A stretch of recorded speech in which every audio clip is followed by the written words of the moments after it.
Before we get started, a big thank you to all of my supporters over on Patreon and on Twitch, with the Patreon people coming up on screen now. A big thank you to my legendary supporters, Mike, Kira, Truck Driving Gamer, and Obi-Wan Kanzi. Thank you guys, I really very much appreciate it. If you would like to help support me and the channel, then you can head over to twitch.tv/ManageRequest and drop a sub over there. Or you can go over to patreon.com/ManageRequest and become a Patreon member for some early access to some videos and some behind the scenes stuff. Alright, so we are moving on to Raven's Roost. So the plan of this is really just to try and get the Into the Forest achievement, campaign achievement, so that we can start doing our retirement for the Drifter. So we're just trying to move in that general direction now. Focus on that, because both of our characters are starting to get there. Like the Deathwalker's almost there with her XP. She'll probably get there in about 2 or 3 scenarios. And I think it'd be really cool if we had kind of double retirements. I always like doing that because then it means that I can quite easily just completely shift my party without having, you know, like one kind of character still hanging around. We can then go, okay, let's get these 2 characters because they work well together, and just makes things a bit easier. So today we're going to be doing Raven's Roost. So following on from the scenario that we got, that we had yesterday, and then in the last episode. So the first thing we need to do is we need to do a winter road event. This will be our first winter road event. Because we've been doing summer all the way up to now, but we went into winter last Outpost phase. So this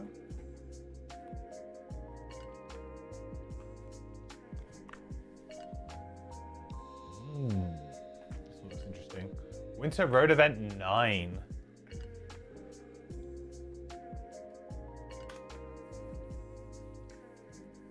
You only remember a rousing victory? Yeah, I'm pretty sure that's how that ended. This one's really good. Hard but good. Played it twice. I see our old friend the Shrike Fiends are on the list of enemies, but not currently. I guess it wouldn't be a Raven's Roost without them.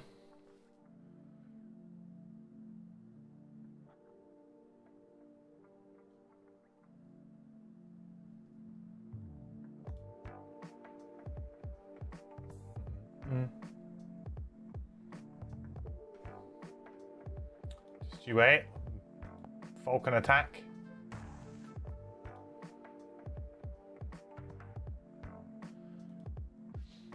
You played this one with a newly unlockable class and it was miserable, but the second try is much better. Okay, well, that leads me to believe that there might be some nasty surprise in room 2 or 3. Okay, number 9.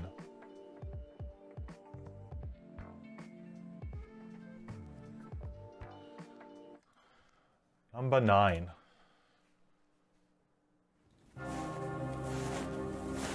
As you crest a low hillock a few hours into your walk, a spray of color against the stark white landscape draws your eye. Blood in the snow. You draw closer to the scene, the telltale black-red pools already melted into the surface. The blood and scratch marks around the scene show that this was no quick hunter's kill. Something had a fight here, and recently. The blood trails off into a nearby copse of trees. Following it, you discover that the trail splits at a fork in the path. The blood continues to the left alongside large tracks, though judging by the broken twigs and footprints, something also ran off to the right. Ooh. Option A, follow the bloody trail to the left. Option B, follow the trail of broken twigs to the right. Ooh, what are we doing? Poll is up. Option A, follow the bloody trail to the left. Or option B, follow the trail of broken twigs to the right. I can't think either of these 2 things would be particularly great, but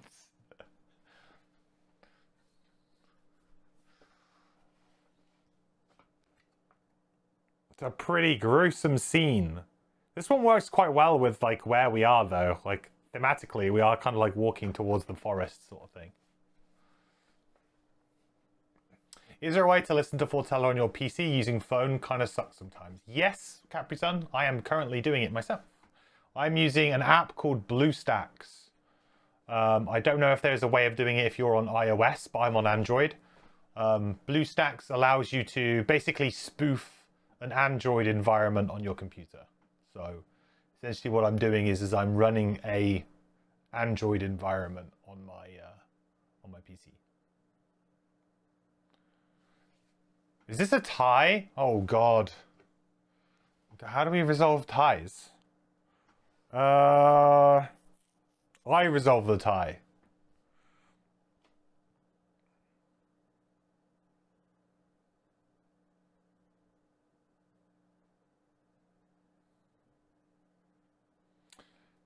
No, I don't have the die inflated anymore. The thing is that I can't fit the die in this room anymore. I had to actually deflate the giant D20 to get my Frosthaven set up here. I could probably roll a D20 though. I mean, I don't think I've got one close by. I don't think I have one close by. They're all behind like my setup over there in my cupboard. What do I have that I could roll?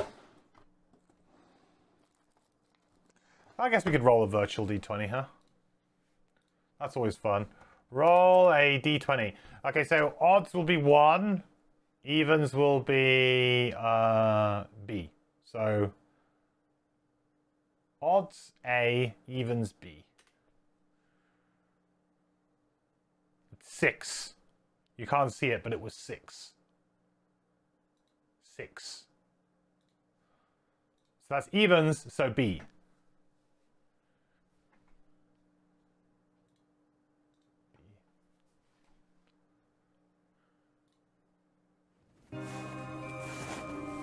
Three sets of small tracks lead to a blackthorn shrub, whose prickly branches quiver with fear.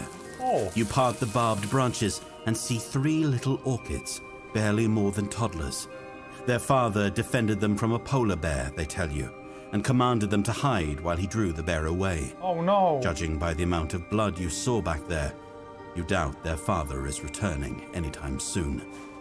You're too remote to send the children home on their own. You can take them with you, though, and bring them to Frosthaven once your business nearby is complete. Well, that was pretty grim.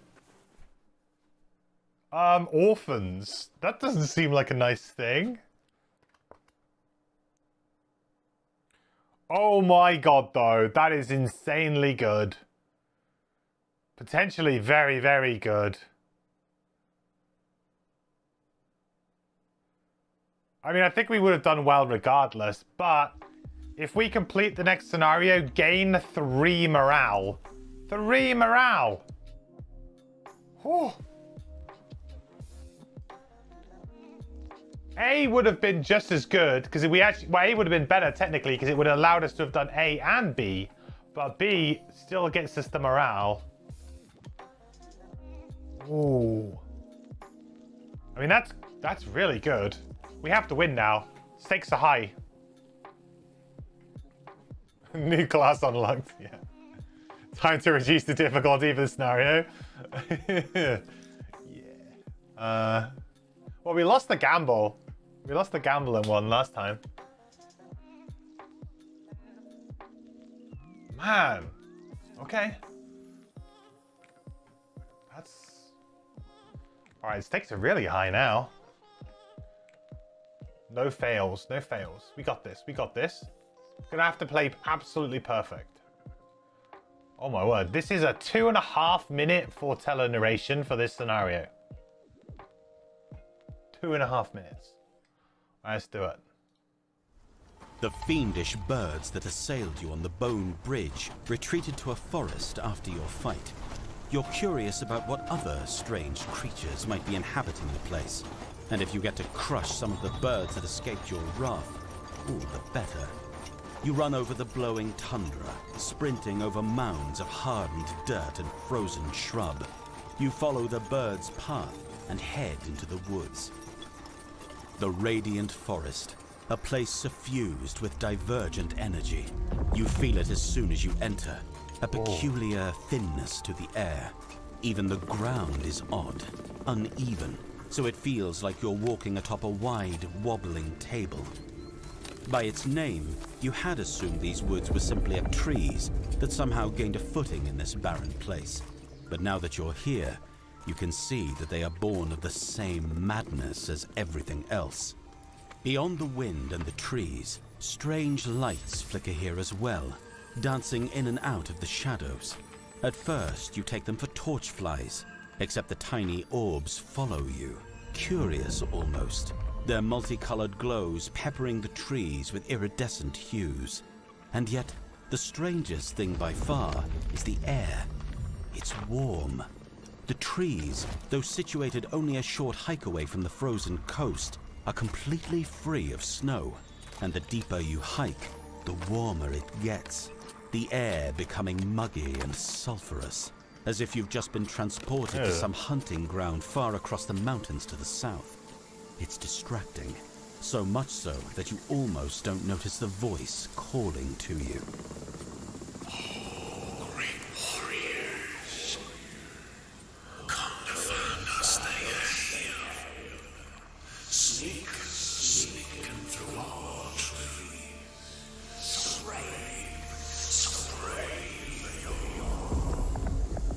The voice echoes off the woods, barely louder than the breeze itself. Oh, yes. Keep on, sweet things. Sweet breathers conquer the sea.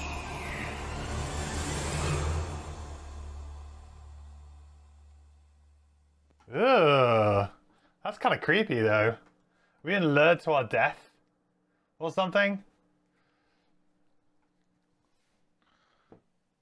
Oh, that's kind of creepy. Don't like.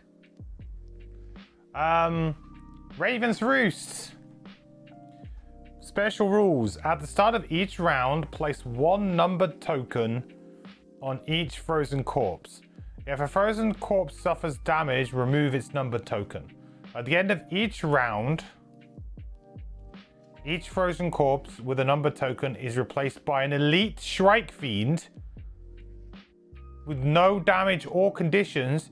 These Shrike Fiends do not act until the following round. What?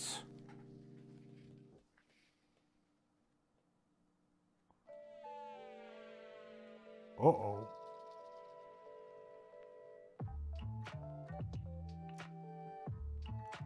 Uh-oh. Well, that ain't good.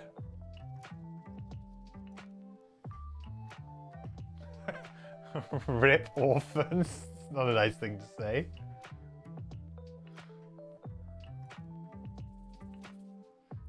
Do not spend a whole round on setup is what this is saying. Well, I mean, that's kind of like what I like to do, though. But you're right, I can't. Feels bad. It's kind of my trick, though. I guess I could use Frenzy Potion.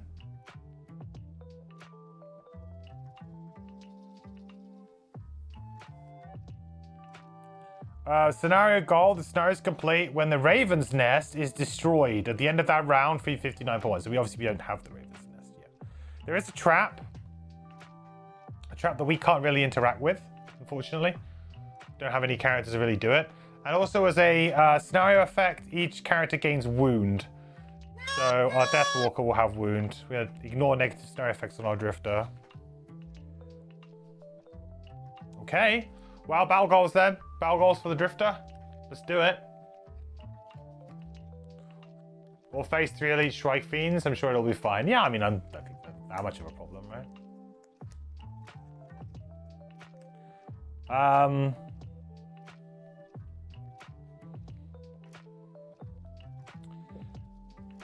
Optimist.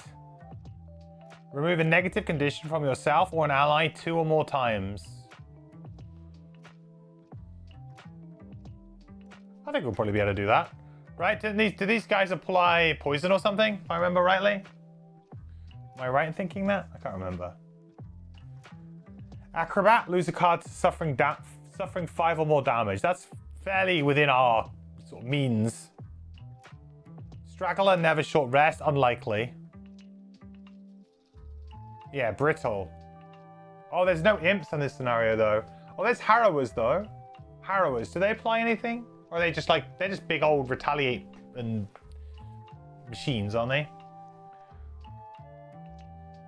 Hmm.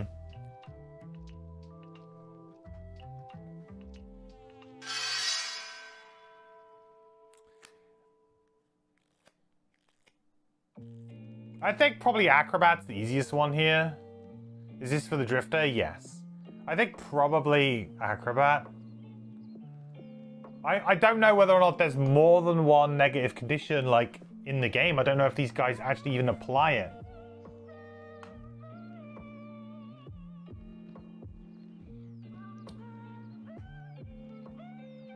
I couldn't tell you. Maybe?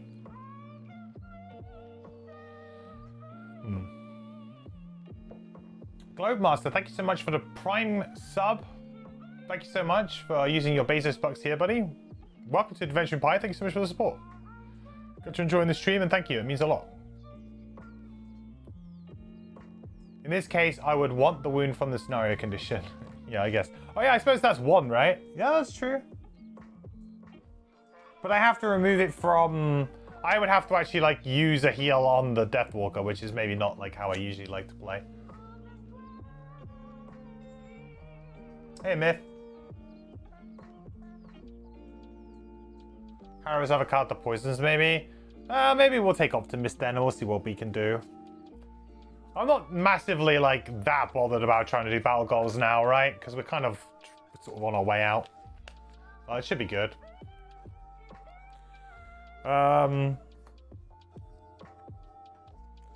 Deathwalker, Bully, Perfectionist, Recluse.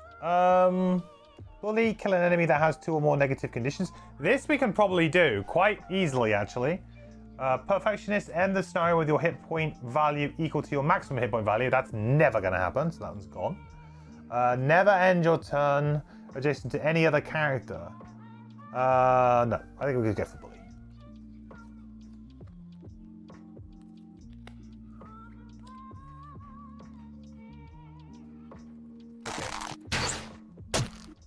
That'll do the job. Jack, thank you so much for the follow. Welcome to the quest. Hope you're doing well. Good to have you with us. Maybe it was an immobilized thing. Well, I mean, if the Harrowers do some kind of negative condition, it gives us an opportunity, right? So this is interesting. Maybe I need to have a look at my cards I'm bringing in, because this definitely asks a bit of a question of you, really. You know, having to do damage to, like, everything is kind of nuts, isn't it? And the annoying thing is that if I at any point do not do damage in a round, they're just going to be like, haha, we got you. What I'm thinking is that I can probably... I'm pretty confident that I can easily get 2 under control. Because if I just play Shockwave, Shockwave will just be insane at this particular scenario. Because I'll just continually bounce some damage onto the other one and then remove the tokens, right? So I feel like if I go here and use Shockwave on these 2, realistically, I can immediately, even on the first turn, kind of make some good inroads into this. I'm a bit worried about me taking loads of damage, but then it's a case of maybe stopping this one at the top with the Deathwalker, and I could just get the summon involved. Whether or not I have time to play the summon, this is the thing.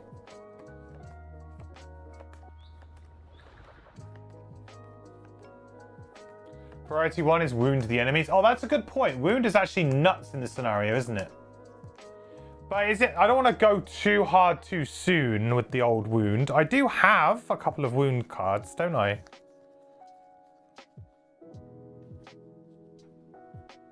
I've got breakthrough.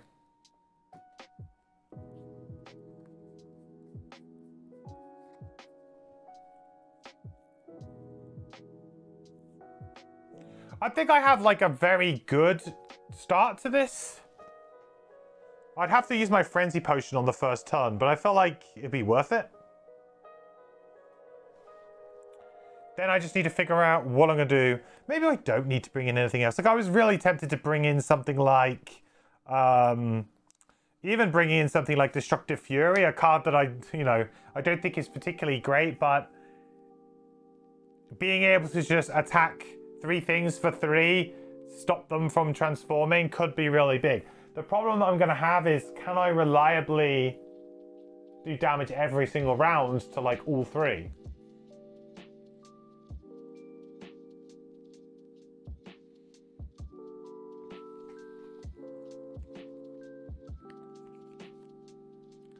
This is the one we unlocked last time, Phantom.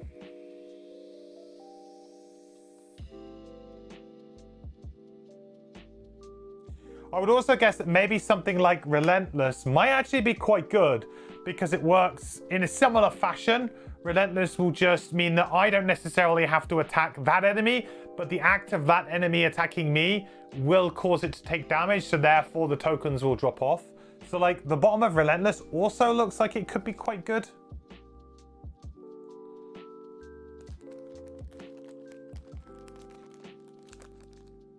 What would I swap out for this though?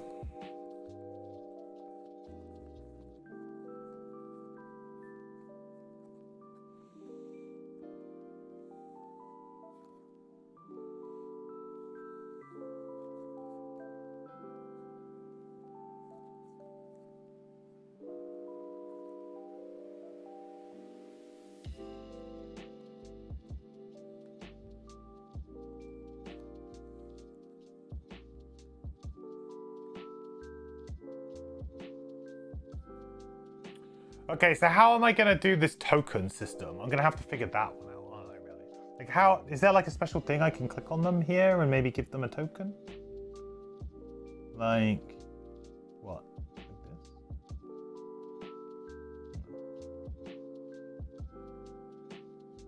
I mean, I could just use the Drifter Club.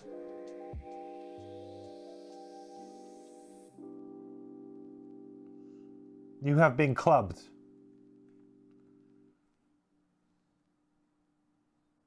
Get drifted. I can put a base on their head to signal they have yet to be broken. No, it's okay. I'll use the little mobilize thing. I mean, if there's only like 3, maybe I don't need to worry about Relentless. Maybe I'm reading too much into this. There's also maybe I'm just trying a little bit too hard. I think I have a really like decent idea of what my first turn is going to look like, and it doesn't really involve having to engage with that. So let's keep it like the way it is. So I think on the first turn, what we want to do is we want to get Shockwave in play, absolutely, because it's just going to be so good bouncing between the two. But obviously, I would have to lose my attack for that. So I think we do.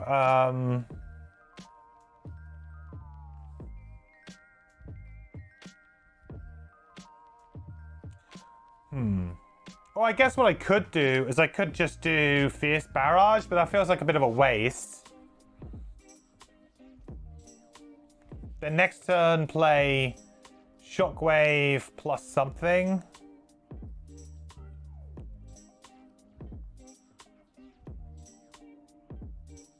Can I start a little bit further forward?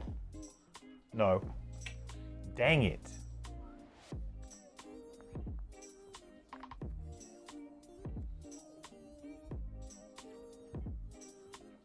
Shockwave, yeah, I'm thinking Shockwave plus Frenzy Potion. But the thing is, I don't have a great bottom action, like, because I actually forgot that the Shockwave bottom is the 3-move shield, because I was like, yeah, I could move for 3, I could shield, then I could do this. Like, that would be great. Then I use Frenzy Potion to just trigger Shockwave, get 2 damage on each. We're away at the races, sort of thing. But actually, it's, I'd have to play a bottom action that's maybe not so good.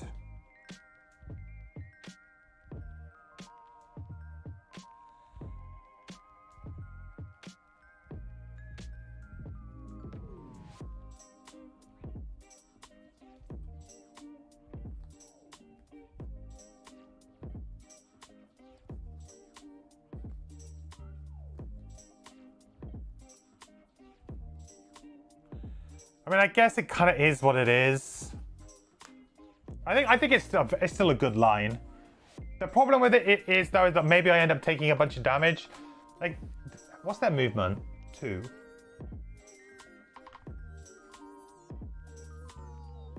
Maybe we try and go late, right? As well? That's also a good option here.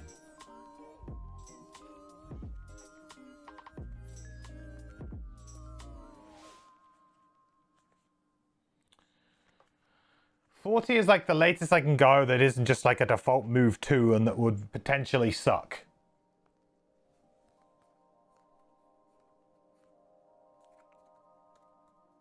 Oh, I suppose at the end of the day, I've always got my crude spear if I need it. So actually, I think I can probably go really late here. So if we go 76 and we see how this plays out, because it doesn't matter what they do, right?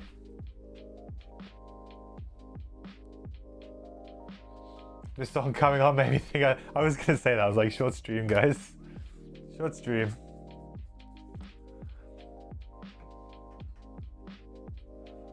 Yeah, okay, I like this like line.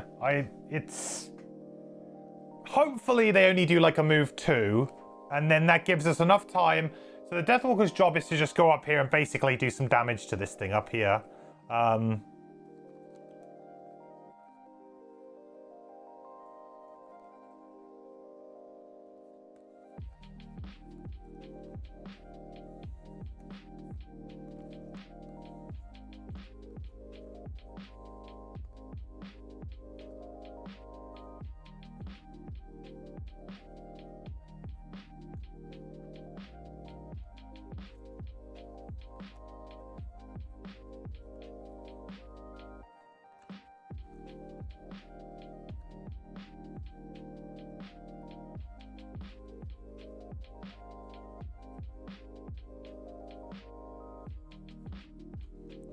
Yeah, a bit of a not so good turn, but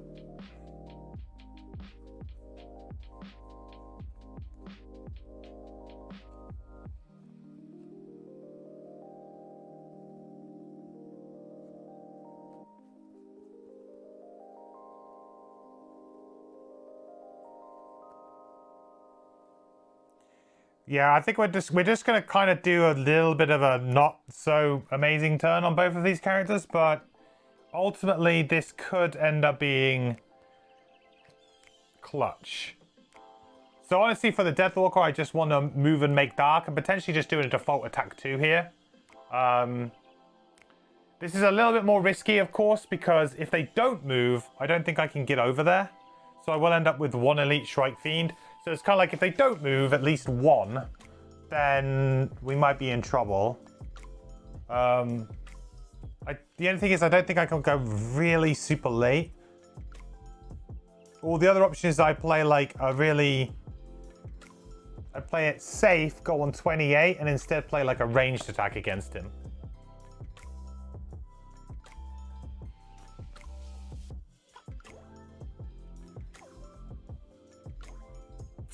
Risk it for a biscuit. And we get 1 Elite Shrike Fiend.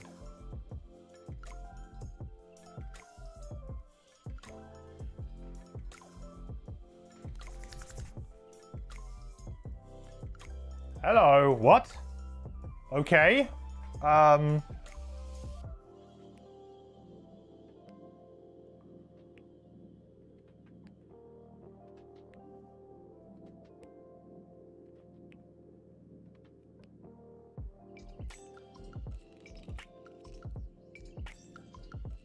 him here or here? Guess here makes him a little bit closer to the pie. We're now brittled and immobilized. This is not the best. Does mean though that we can get optimists like straight away. Like actually straight away.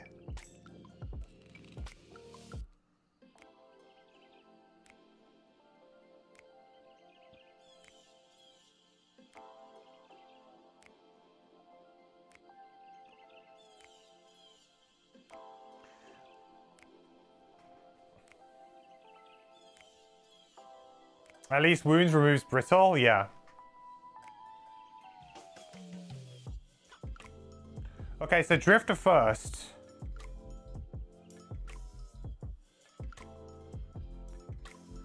So we're gonna use Shockwave top.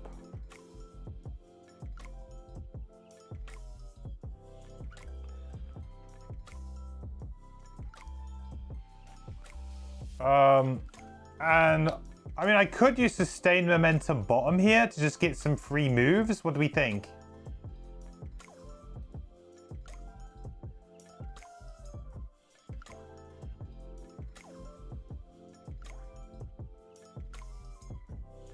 No, I think it's too risky to go for too many of those. Like, do I really need extra movement right now? It just feels convenient to play it now, but do I really need 4 move?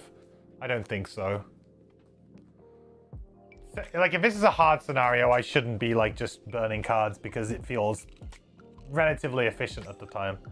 Okay, so we've done that. So next thing we're going to do is we'll use Amulet of Life to remove the brittle.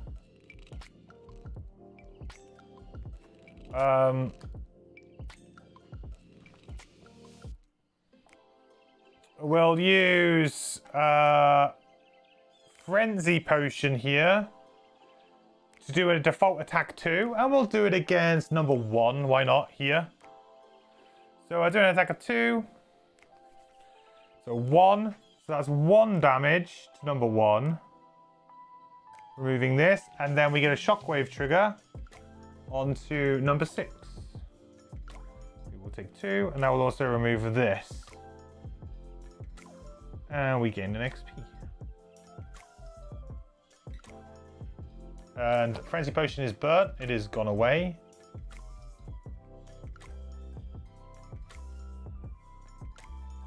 Okay, so that's a good way of stopping those two. Now Deathwalker is going to take 2 damage from the wound, but we'll remove that brittle.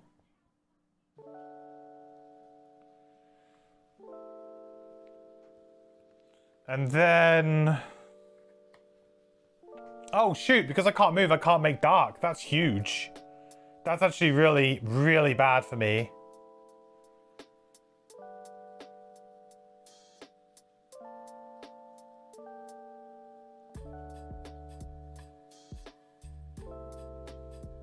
I needed to make dark, so I had to disarm next turn. Oh, dear. Oh, dear, oh, dear.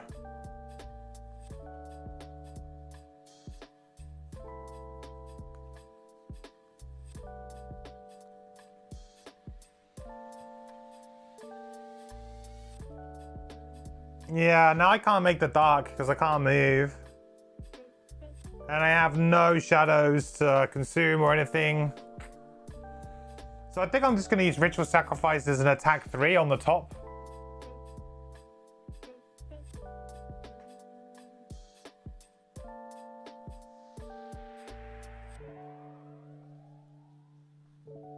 Oh, they have shield 1 actually, these guys, huh?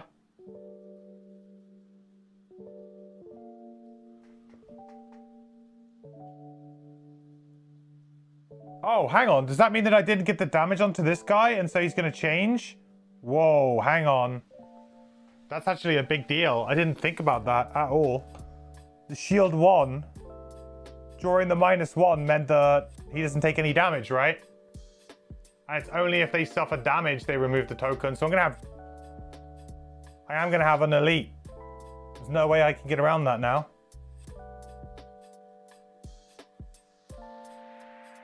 Yeah. Okay, no, that's a big deal.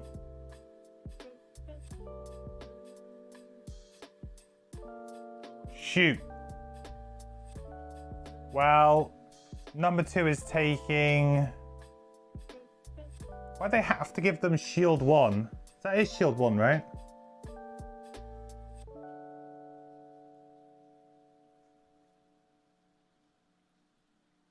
Yeah, definitely shield 1.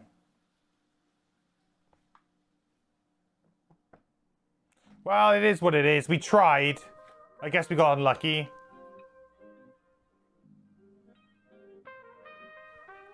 You never got out of this room without 1 Strike Fiends. I think it was very possible with this party to do that, though. It's a little bit frustrating. Okay. So that means that this one is going... So we're going to end of round.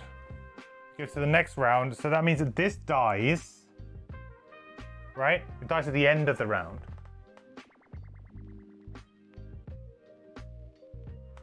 Okay. And that happens at the end of the round, so...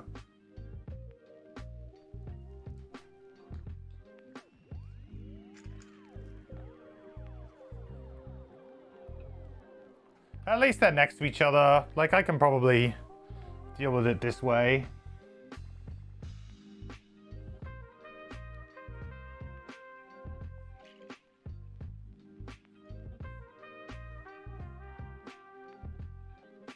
20 health. Oof. Explosive Vial could be good here to get some clutch damage in. Yeah, well, I thought like maybe Frenzy Potion would be enough, but obviously when you draw a -1, it is not enough. Definitely feels like, I mean, it was still worth using it because we managed to stop that from being 2, but that definitely feels a little bit brutal. A bad attack modifier flip for sure. Okay.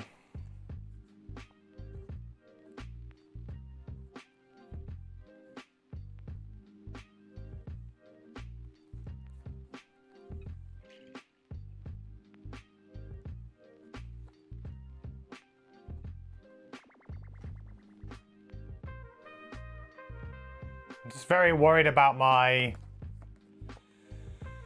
Deathwalker getting themselves into trouble now.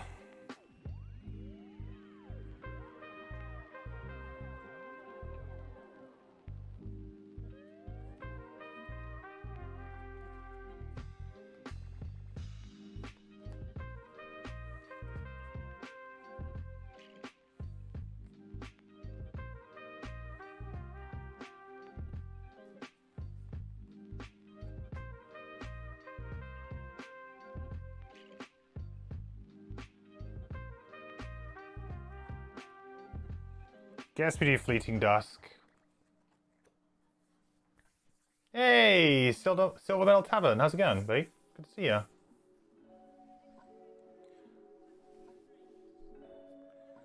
Yeah, I think what we'll do is we will... I mean, I think we might just have to soak an attack here. I don't really like it. But I don't really see any other option than to soak an attack. The good thing is, at least with the Drifter now, we can kind of sit there and play like... We can play continuous health this turn if we wanted to. But I think like Fluid Knight could be okay. We'll just place this in an adjacent hex. We'll do 5 damage. Create Dark, get an XP. That's going to work really, really well here. We'll probably gain advantage on this just to try and do as much as possible and hope that we get the ×2. Like if we do that, that's massive. Unlikely though, because we've only drawn 1 card and we've got our entire attack modifier deck to get through. What I can do on the Drifter as well is I could just do a little tactical heal over here just to help. I think that's probably a good idea.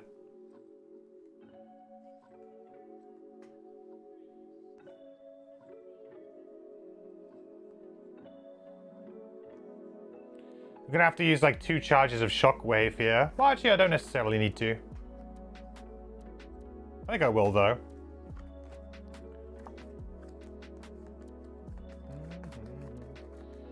Shield 1, so ×2 doesn't go... Ah, you're right. I'm forgetting that Shield 1 again. I have a very impressive setup. You've also been viewing videos on my YouTube channel as well. Awesome, dude. Well, I've dropped it on your stream as well. You got a great setup, too.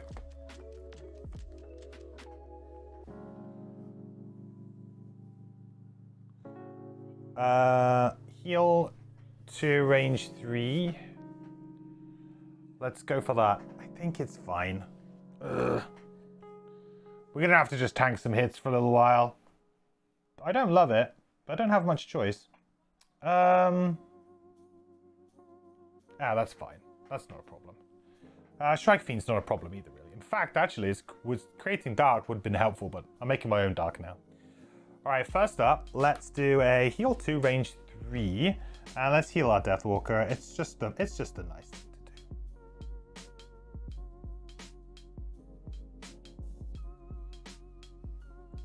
So that's 1 tick for Optimist, I guess. Oh no, 2 ticks, right? We've done Optimist, because we did remove a negative condition from yourself or an ally 2 or more times, which we've done.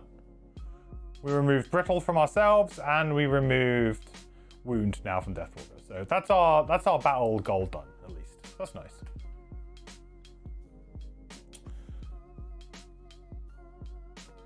Game is so intimidating to start. One day I'll get through this book. It's a long old book, yeah. Worth it though. Definitely worth it. So attack 4. So we're gonna do this, I think, on the... Yeah, we're gonna push forward to add wound here, and then we're gonna push forward again because of Shockwave's going to trigger anyway. So let's get an XP for that. I'm a little bit nervous about using all these charges of Shockwave, but I should have an opportunity to like rain back on them a little bit. So I'm going to attack the frozen corpse here. Makes sense. So he's number 6. So we're going to be attacking him for 4 with PS2.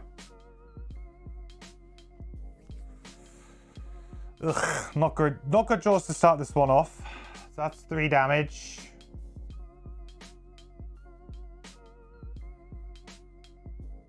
And a wound, and then 2 damage here with the Shockwave. Okay, Drifter is done. Deathwalker time. We'll use Fleeting Dusk to place a shadow down. And then we'll play Fluid Knight to attack this guy for 5 from this shadow, consuming it. So that's going to give us an attack 5, create dark and 1 XP. Now, I think I want to probably use my Spyglass here. It makes sense to just do as much damage as possible, right? And I don't think I'm going to be able to do as big an attack next time. So we'll use our Spyglass to do it makes us advantaged. Give us a heads up. 8+2 is pretty good. I'll take that. So that's 7, -1 shield 6. So that's going to do 6 damage here. 1, 2, 3, 4, 5, 6. Remove that. That also should be removed. For now.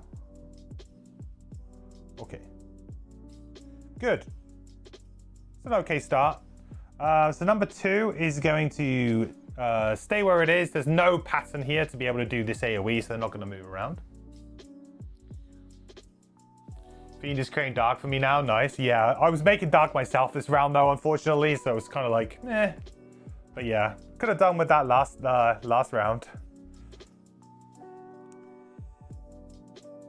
Guess we didn't have a Shrike Fiend last round though, huh? So now we'll, number 2 is going to attack for 4. No whammies. 5. Bit annoying, but sure. 5 damage to our Deathwalker. Then this guy is going to go attack for 4 with disadvantage because of our crude hide armor. +1 and -1. Sweet. Take the -1. So it'll be 3 damage to the Drifter. Okay. That's them done. So now Shrike Fiend is going to attack the Drifter with disadvantage. That's the last charge of that though. For 5.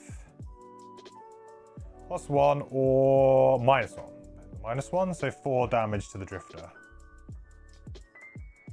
Okay, well, this is okay, I think, right? This is kind of okay. Psycam's not working. Oh, you should definitely have let me know, sorry. Hang on a minute. There is a reason for that. Good eyes. It's because the script, the new script I've been using has not been working. Like, I have to manually toggle it sometimes. It's better because I have much more control over it, but I do have to remember to actually use it. There you go. So let's be like this. And let's be like this. Right.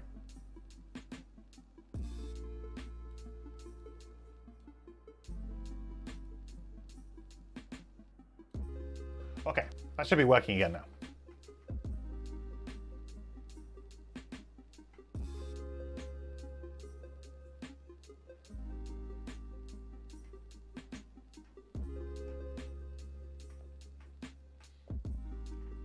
This should hopefully be back on the rotation now.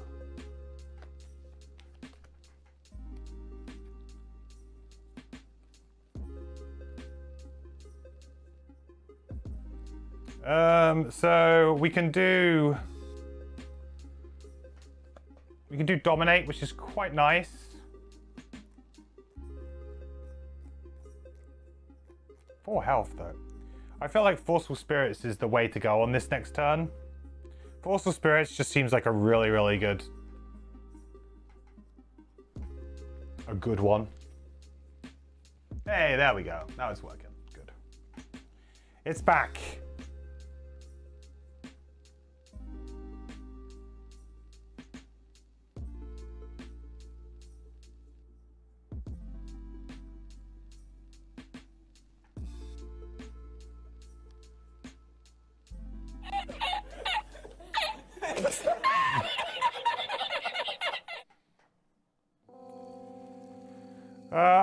I have a bit of a cheeky turn. Is he immune to poison, Strike Fiends? Oh, they are. All right, well, screw them then. That's not a cheeky turn at all. It's a terrible turn.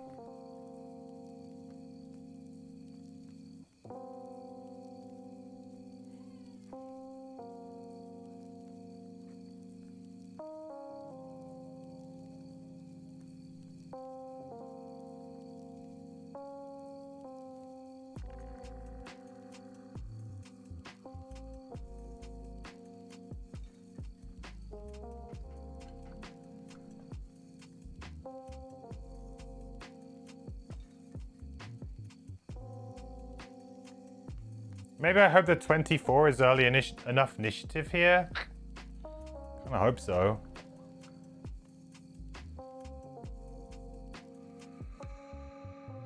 I think the plan is to just do Forceful Spirits on the 2 corpses. Try and move a little bit closer to the door.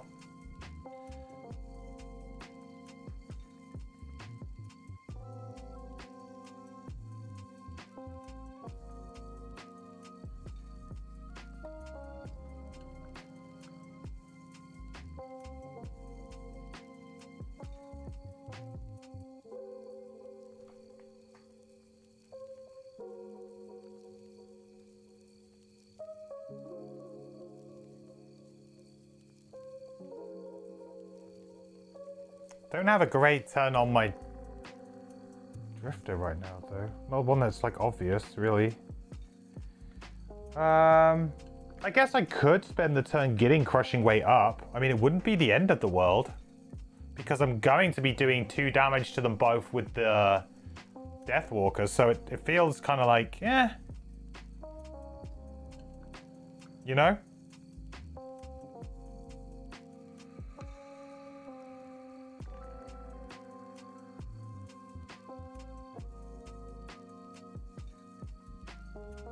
Feels like I could get away with it. Just kind of like ignore the Shrike Fiend for a turn. Is that bad? Could end up being very bad. Risk it for a biscuit.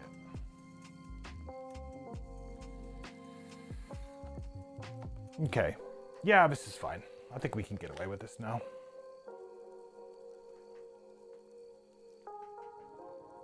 Okay. So, Deathwalker first. This is good. The warped board. Oh, you can see it like this. The lift. That's got a big lift. So move 4. We'll go 1, 2, 3. I'll stay within that range too. And then we're going to use Forceful Spirit. So we're going to consume this dark, and we're going to attack both of these guys for 3 and an experience.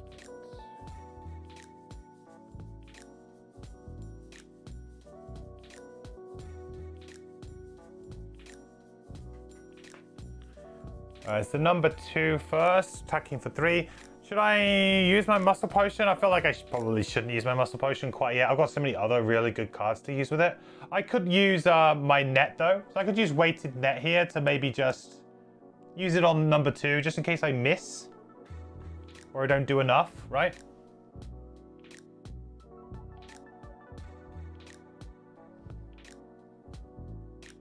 Okay, well that's 4 to number 2. So, oh no, only 3 because of the shield. Ah, smart. Okay. And then number 6.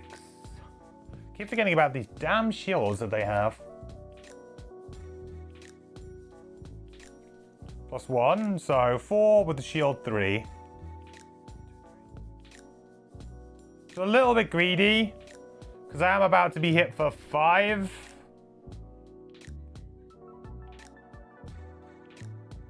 was quite greedy, actually. That was really greedy. That was a full greed kind of play.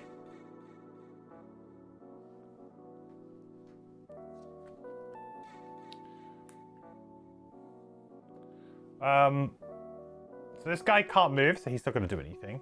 So number 6 is going to attack for 2, consuming the ice at brittle. This is not looking good for our drifter here.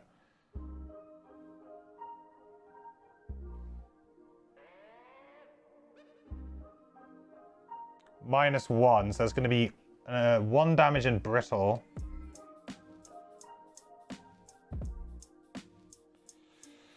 Now comes the really scary thing, which is this Shrike Fiend. It's going to attack for 5, and it's going to get both of us and with immobilized, which kind of blows. So it's going to attack the drifter first with disadvantage. And there's the brittle on there. So we need some good flips here. Here comes the -2 and the miss. Oh, so that's 4 with the brittle. That's 8. Jesus.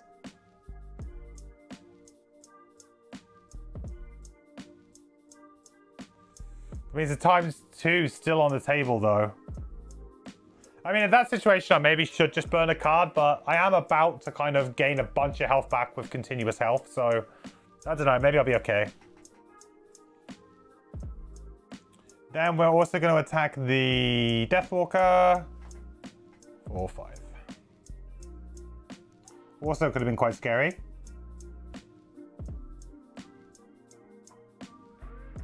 I think we'll be okay with both of these, though. Drifter time! Boom!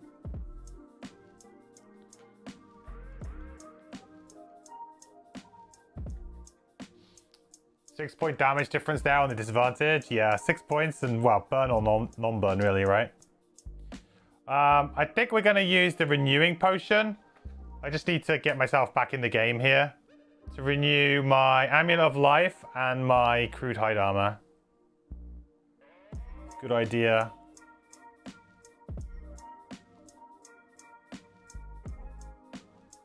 And then we will heal ourselves up. And gain an XP. So we're going to heal ourselves for 3. And gain an XP. Okay. Well, the good thing is that now the Drifter has actually set up. So now the Drifter is in a great position for the rest of the scenario. We don't really need to worry about anything else. So that's nice. Need to dodge the Fiend's Summon Killer. Yeah. What's that? 2 direct damage or whatever it is? Is that like the really low initiative? I mean, I have boots, so.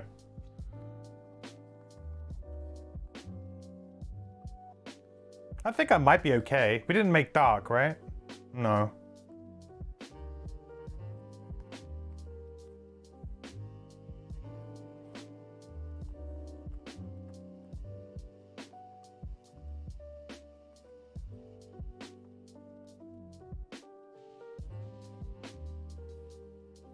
Am I immobilized? I am. Ugh. Bit of a yikes.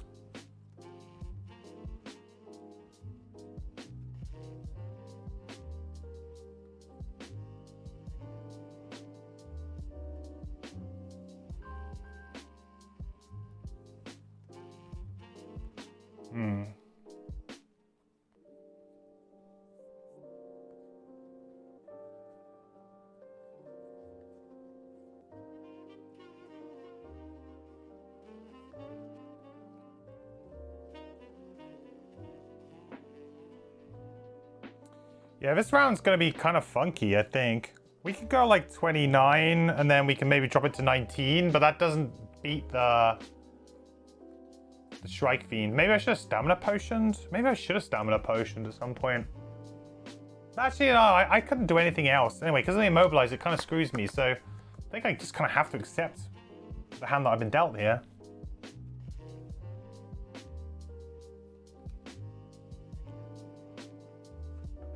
Once I get to like this room, I can probably Eclipse, I think. They're away at the races.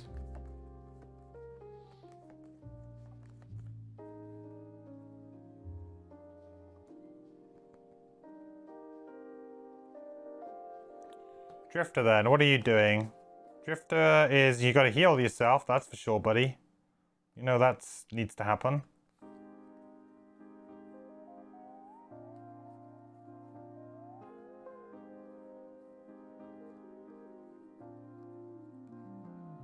And to be honest, I'd probably just kill the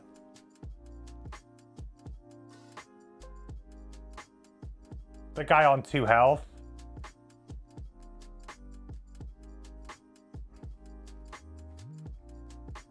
Yeah. 27, I don't love it. I don't love it, but I don't have much choice. Oh, okay, no, we can do boots. We can do boots. We can do boots. Does that even help? I don't think it does. I think we're still on 1 health.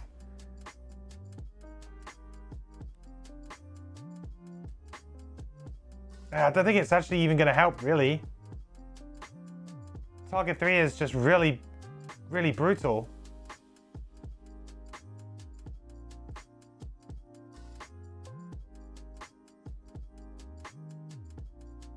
Yeah, I don't think there's much I can really do about that. Even using the boots, I don't think it really stops that from happening. Because I'm immobilized, right? Yeah. So I can't get away. I think I'm just burning a card on the Deathwalker this round. I mean, I guess he can still miss, but...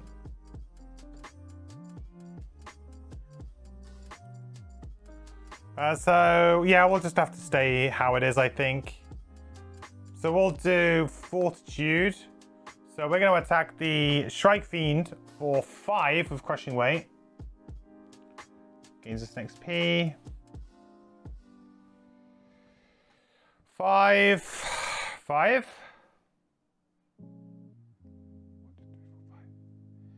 Then Shockwave will trigger and we'll kill this.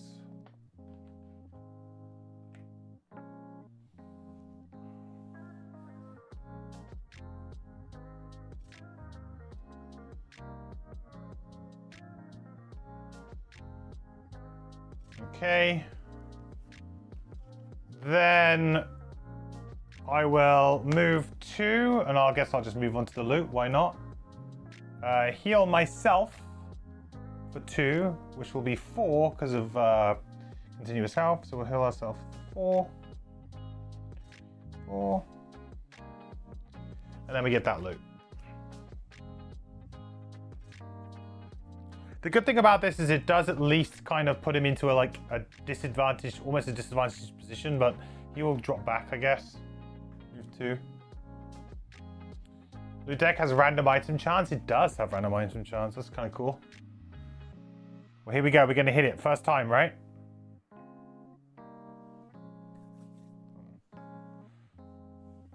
I mean, we'll take it. Okay, so Shrike Fiend is going to move to here.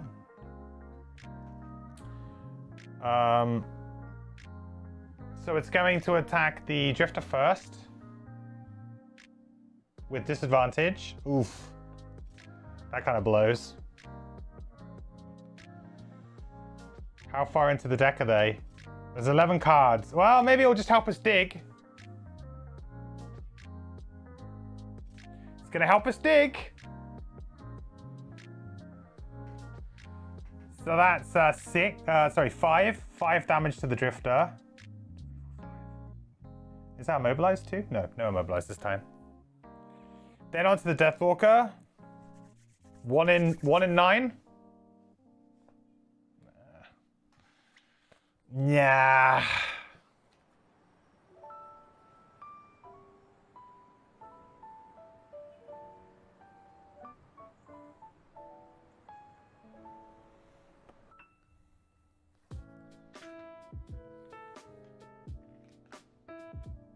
Get rid of Black Barrage, I think. Well, I don't know, actually. Maybe I do want Black Barrage. Maybe I'll give it a Lingering Rot. Lingering Rot's so good, though. But I guess the other one's better. Yeah, the other one's better this scenario.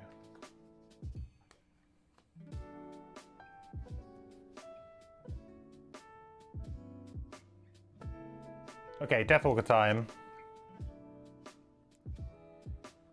So I'm going to place a token. Here. Then I'm going to play Dominate. We're going to do an attack for 6. 7. Blah.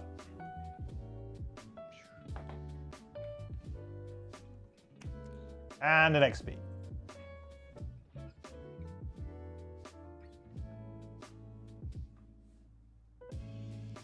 Alright, just a Strike Fiend to deal with now then. As if that's really easy. Like, oh yeah, simple.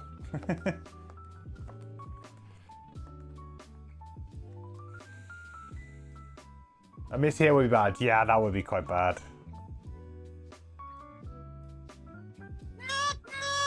Nope, nope.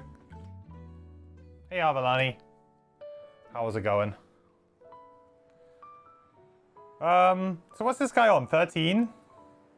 The problem is that he's just going to do multi-targets this whole time, and I'm just going to be in the same situation again. I could go down to 10, maybe, and hide. I think that might be the play. Go and hide somewhere. I don't love it, but I don't think I have many other choices.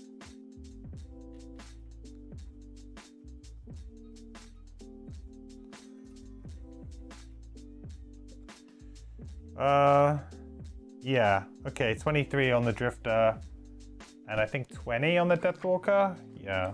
And I'm gonna just kind of hope that I can get away. Hasn't drawn its earliest initiative yet. Yeah, there was the time. Oh, damn, and it's not... Oh dear. This is really bad, huh? That's 2 cards I have to burn from my discard. Wow. It's 9, not 10. I don't know why I thought it was 10.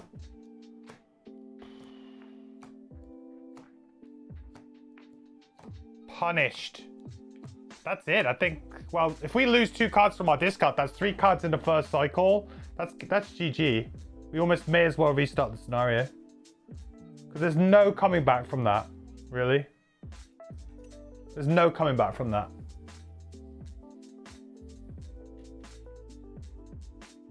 No, there's no coming back from that, really.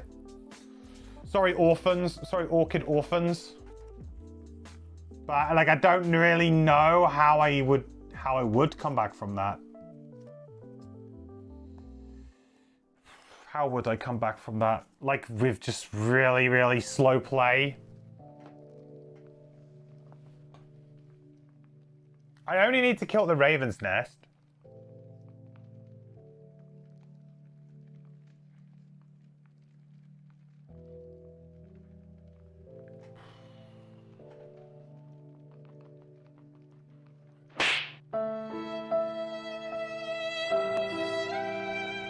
Very sad.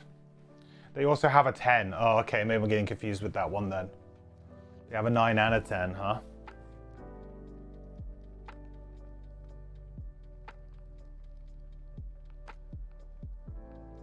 I mean, I could have short rested, but I didn't. That's the kind of the crux of it. I'm still learning these guys.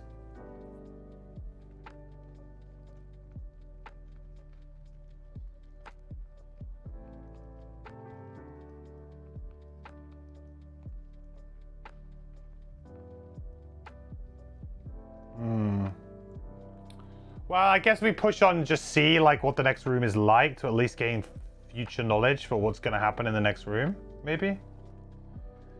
So we'll get rid of the summon because it's going to be terrible anyway. Realistically, I should get rid of stuff that's just not going to be able to really do anything. Like it's not going to be really impactful for the rest of the scenario. It's annoying because that's kind of like the cards that I have in my hand. Maybe I just have to go really hard. You like to strike themes thematically, like a Storm of Burn, spreading out, attacking everything, and then gathering in a single mass again. Doesn't help the orphans though, yeah. Well, even the orphans aren't safe, I guess.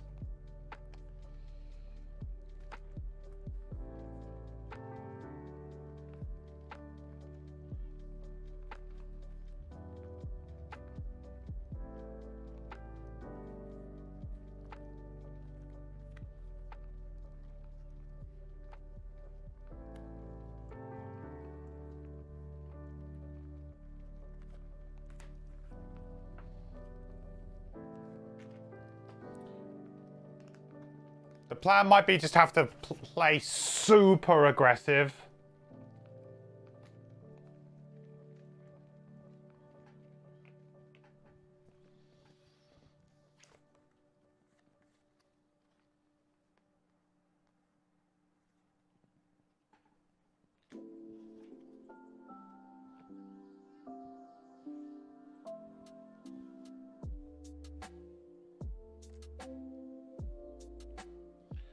Got to retaliate this round now too, huh?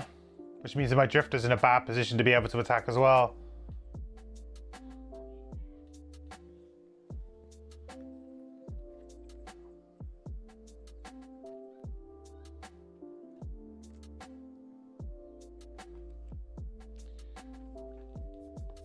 I can't attack him. Shrike Fiends, man, they are really, really mean, huh?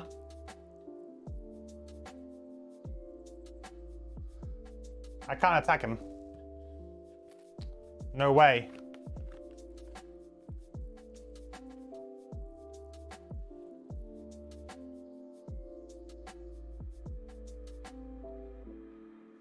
How many rooms? 3 rooms. This is the smallest room, and then there's like a medium, there's like a larger room, and then there's the largest room, I would say. Although maybe not by tiles, but just eyeballing it. Generally the numbers sort of go up in size, right? So it's 5, 13, then a 15.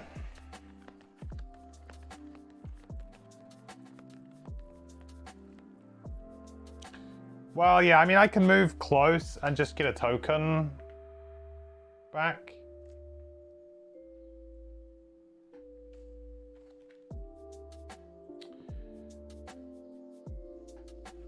That's about it. I'm gonna have to short rest on. I'm gonna have to. Next time, I'm gonna have to long rest. I think on Deathwalker. I'm not even safe though. Might just be that you can't get a Strike Fiend. Like as soon as we got a Strike Fiend, maybe it's like basically game over. It's really difficult to deal with.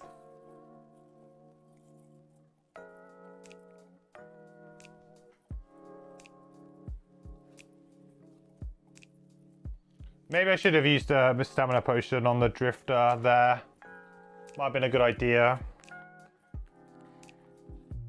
Yeah, I feel like I need something.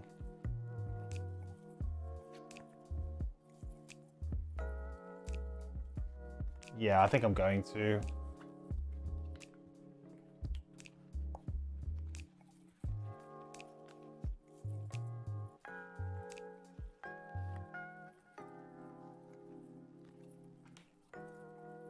We'll get our 14 back so we can go 14 initiative.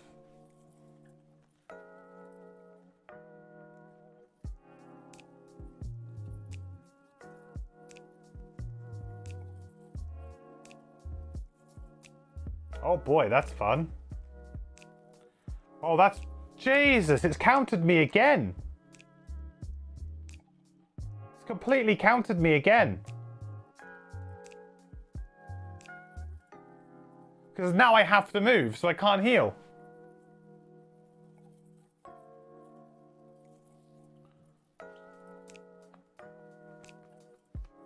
This push is going to push me straight into this trap. If I just positioned myself there, there'd be no issue. But of course I didn't. I decided, oh, let's move towards the room. That makes more sense. Yeah, now I'm stuck next to something that can push me into a trap.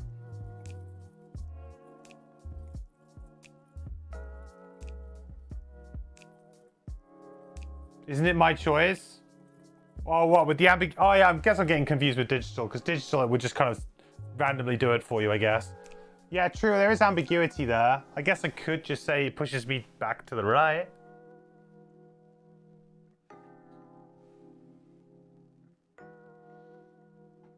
The win condition was only destroying the nest, right? Yeah, but you can guarantee the nest is going to have like 60 health.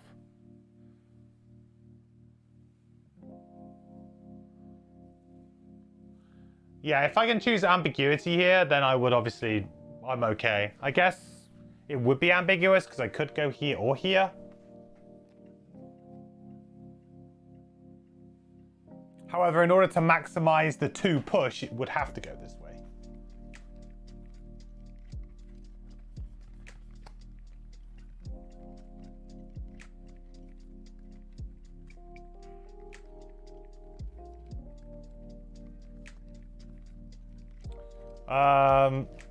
Anyway, we'll just deal with it. It could push 2 to the left, move toward the loot token. I can't move. If I move, I'm gonna die. I'm on 2 health and I'm gonna be attacked for 5.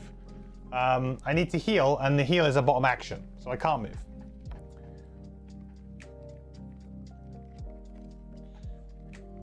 Oh, I suppose it could push this way. Oh, sorry, I saw what you mean. Push this way. Sorry, I thought you said move instead of more. Sorry. Yeah, it could push me that way. That's true. So we're gonna heal for 4.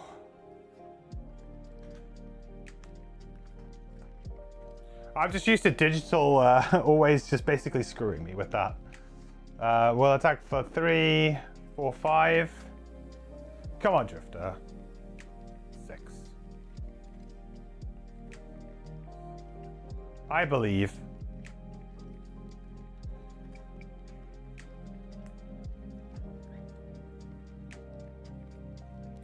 Okay, so I'll attack with disadvantage.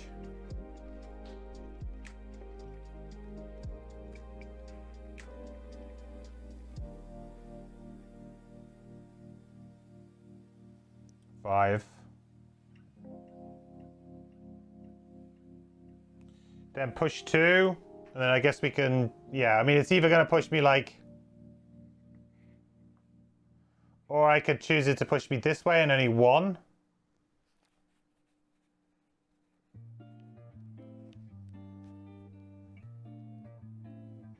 Feels pretty obvious what it should do with the push, but with how the rest of this game has gone. Well, it's not like, there is no like obvious thing about it, right? This is, I think this is where Gloomhaven and Frosthaven fall down a little bit. And this is why I am now really starting to form the belief that Gloomhaven and Frosthaven would be better as video games than they would be as board games. Like, it's almost as if, I said this before about like the medium is incorrect. Because in a situation like this, I can, by the rules, not get pushed into the trap. But it feels like that is 100% not what an enemy would do if it had an inkling of intelligence, like a smudge of intelligence about what it does. It would not do that. It would be like, oh, push you into that trap, like a player would. So there's like, this is where like it falls down, where players are like, oh, we get to administer the game, you know? It's areas like this where you feel like, oh yeah, well, the rules say that doesn't happen. But you know that thematically that monster wants to push you into that trap. But the rules say you don't have to. Why do I always assume my enemies are smart? I mean, they're not like stupid though, right? They're not dumb as anything. Like, they're not like so dumb that they have no idea what's going on. Like, it's the difference between like on a video game playing on easy, normal, and hard, right? Easy, the enemies probably stumble around not really knowing what they're doing half the time. Normal, they might use like cover, or they might use some element of positioning in some way. Hard would be they min-max their actions a lot of the time. They rarely make mistakes with their positioning. And that would be the difference. Whereas here, like, you can't do that. The focus system has to remain the same, and the AI system has to remain the same consistently. And then the difficulty just comes from, we give you more stats. Enemies have more stats. Deal with them.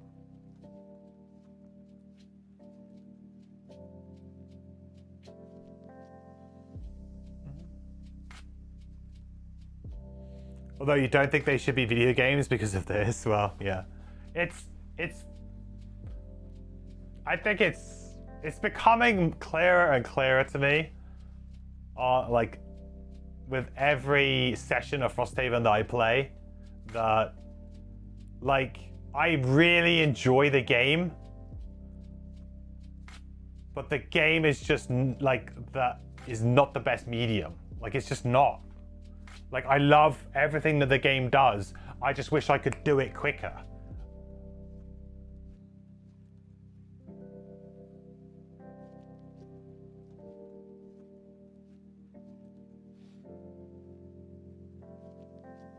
How does solo versus actual multiplayer fit into that thought? In terms of video game, I mean, like, for me, it's about being able to play, you know, like, for me as a solo player, I can play 3 or 4 characters digitally, and it doesn't prove too much of a burden. Like, I can do it, especially once you get used to the characters and the cards and the enemy types. You know, it starts to flow a lot more. Whereas I don't think I would ever really consider playing 3 or 4 on my own. Maybe 3, but I wouldn't do it while I was streaming. But I play 4 when I stream solo because I can do it. Because things move quicker. I don't have to worry about, I've got a hand of cards here, hand of cards there, you know, items over here, items over there. It's all laid out in front of you in an easy way. You can mouse over everything, get the information that you need when you want it. So I think as a solo player as well, it's way better. As a multiplayer game, board games, in my opinion, will always have a little bit of an edge over, video games, purely because of the live element of playing a board game. Like the element of sitting around a table, reading a story together, part of a scenario, some amazing reveal, and being there with your friends in the same room doing it is like that can't really be recaptured. Even in like a digital version of Gloomhaven, it can't fully be recaptured. But I think solo, I mean, for me, digital is like hands down the best experience. Like, it's not even close, because it's just, you know, you don't have that flip side of the coin, right?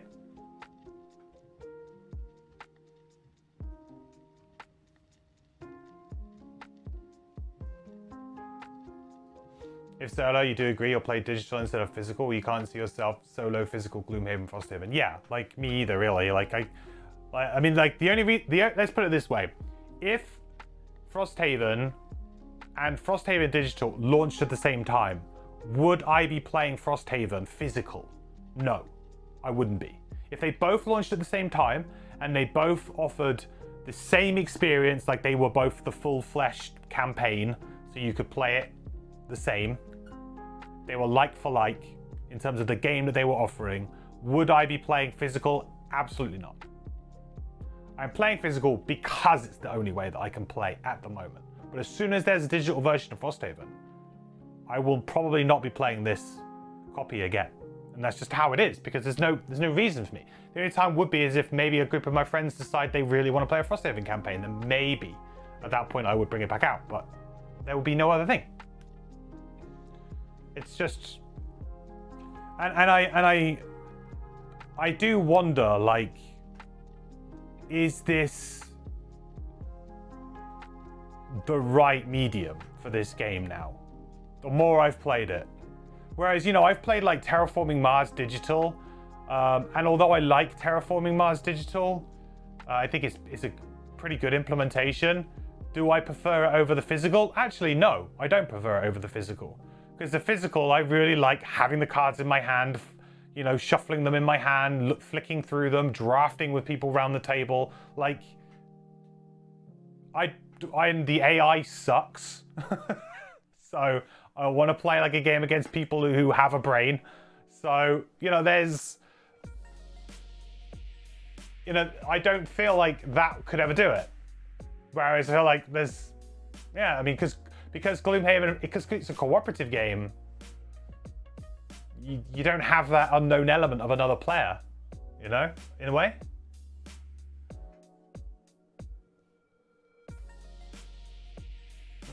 I'm in a unique position as a content creator. Another solo player might pause scenarios or leave the Outpost phase to do after dinner. Yeah, of course, but you could also pause a video game.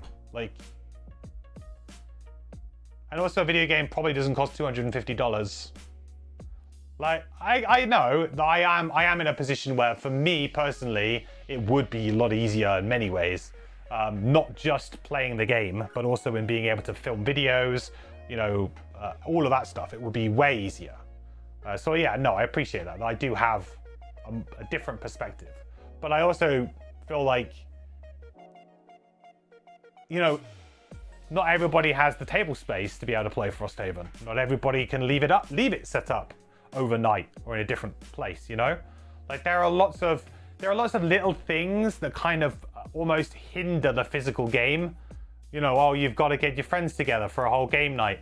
Oh, you've got to get a big enough table. You've got to get all of this stuff done. You've got all of the administration that goes into not just playing the game, but potentially between scenarios and stuff like that. Like there's a lot of extra stuff that you have to do. And don't get me wrong, playing a multiplayer game of it, I think multiplayer, I would still much prefer to probably play physical. Especially if you've got a consistent campaign running, because it's just good fun to play with people around a table. But if you're playing solo and you're just like, I really just want to play this game and I really just want to get involved in it myself, then it's really becomes a lot more difficult. Streaming physical game is a bit weird because to you don't know whether you should focus on the game or focus on chatting. You should just come here and chat. You know, hates me because I messed up the chat room too much. That's fine. I mean, like, but you're right. Like, you know, I've had to obviously, you know, create a whole new setup to be able to stream this and record this and talk about the game, which, you know, is, for me, it's good because I'm trying to also potentially branch out a little bit in the future into other games and other board games and things like that. Like, I don't, you know, that is an aspiration of mine. I don't want to just do Frosthaven and Gloomhaven forever. I mean, I will always do them and I will always cover anything that comes up and I'll always cover them in detail because it's the games that I love. But, you know, I want to have that open to me. So this is also a little bit of an experiment of like, oh, hey, how would we do this if there was another really cool game like, oh, I don't know, Rove, that's maybe coming out in the next couple of months or come to Kickstarter in the next couple of months. And we want to like play a little bit of that, you know?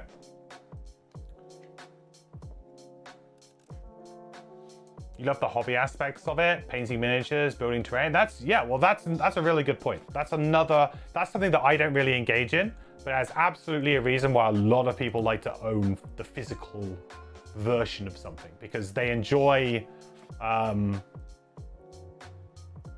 of like doing all the blinging stuff, right? They really enjoy doing the blinging of the game and organizing it and, you know, looking at it on the shelf. Like, you can't put a video game on the shelf. I mean, back in the day you could when you got the giant boxes, but like nowadays you can't really put like a game on the shelf and it'd be like, ooh, you know?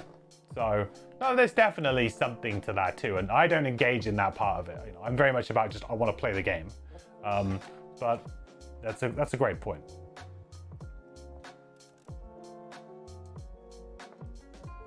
Do I have thoughts on the Gloomhaven, the Gloomhaven extended mod on Tabletop Sim?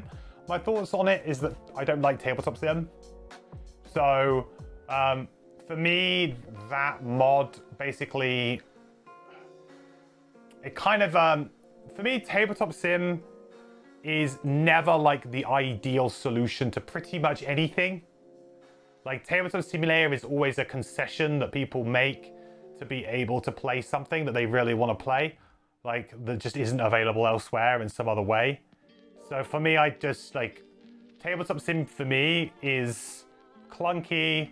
I don't really enjoy using it, but if the game is interesting and it's the only way I can play it, then I will play it on Tabletop Sim. And the Gloomhaven mod is good, but again, like I personally just do not get on with it, and I would much rather just be playing digital or, you know, to be honest, physical now. The way it is. Yeah, it's like, yeah, I mean, it's a good way, Ricky. It's like a halfway house. It's like Tabletop Sim is a half measure that is good for some people in certain situations because you can get, you know, obviously the cost much lower. Remote play with friends, much easier. Play multiplayer online, but yeah, for me it's it doesn't really it doesn't really like completely cut it, you know? I gotta decide whether or not I was gonna sort of just fail this scenario. I think I'm gonna continue on. I just need to be incredibly careful with the way that I play for the next sort of few rounds, I think.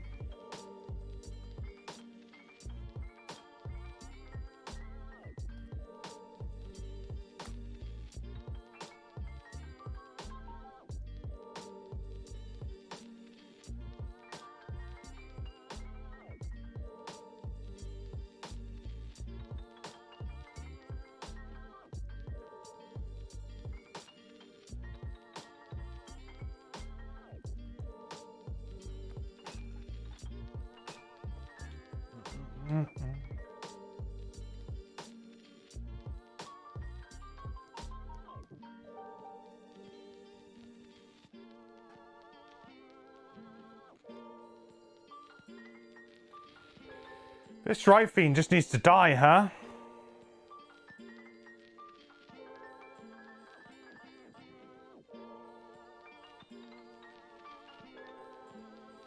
Gonna have to short rest on my Drifter. I hate this.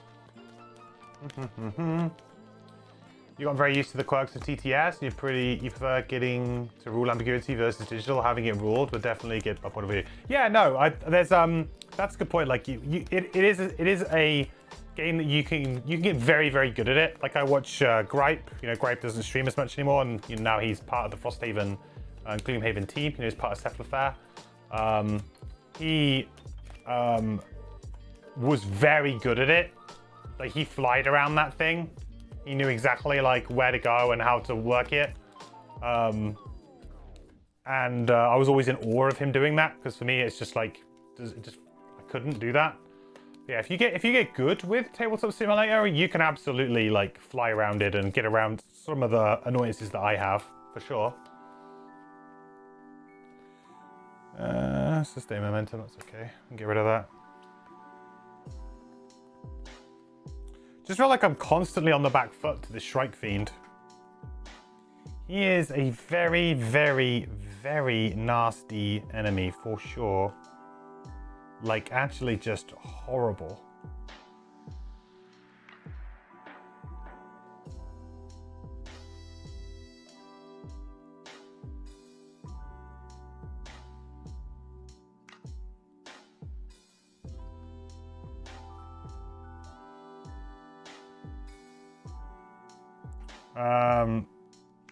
Sorry, we're on the next round, aren't we?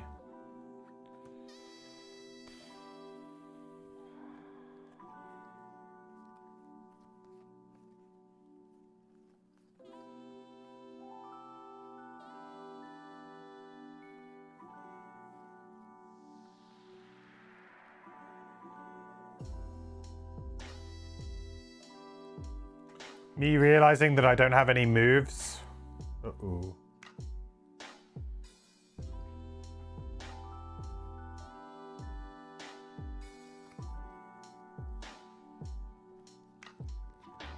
Alright, so we're gonna heal XP for 4.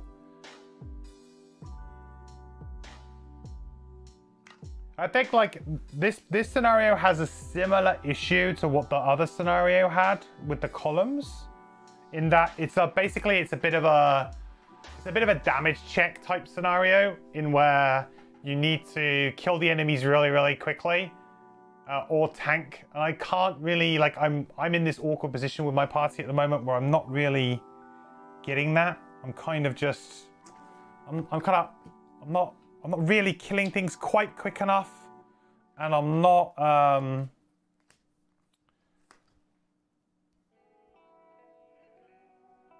killing things quick enough, and I don't quite have enough tank to sort of see it through. Like before, when I was using continuous health, that would heal me up for pretty much the whole thing. But now it's like, nope, I really need like a better armor or something. Just I need something to kind of keep me up in my health a little bit more.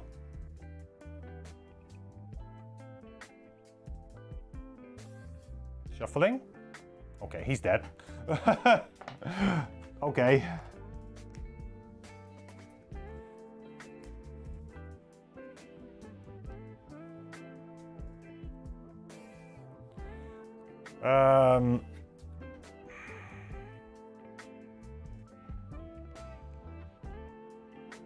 Want to make dark here? Do I want to open the door? Not really, because there's going to be a load of living things in there. Yeah, we're just going to move 4. That was the other card that I played. Let's move and make dark.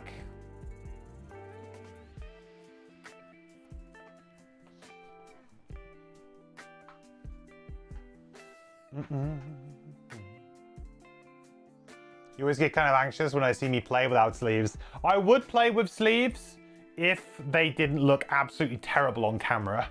I could probably show you like a game with sleeves. This might like look bad on camera, but there's a game in here that I've got sleeves. But like the light reflects off sleeves really badly.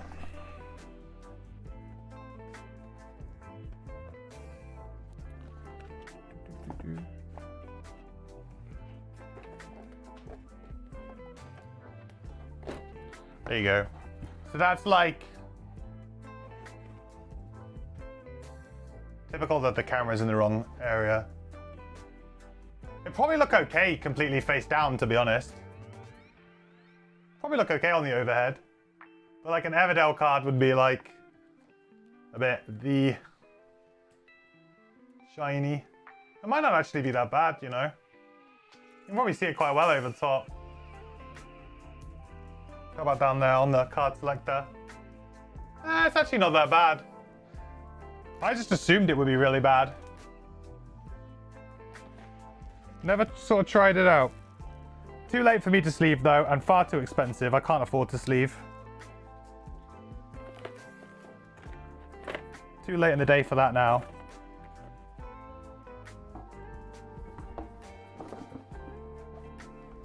Oh no, part of my tree has fallen.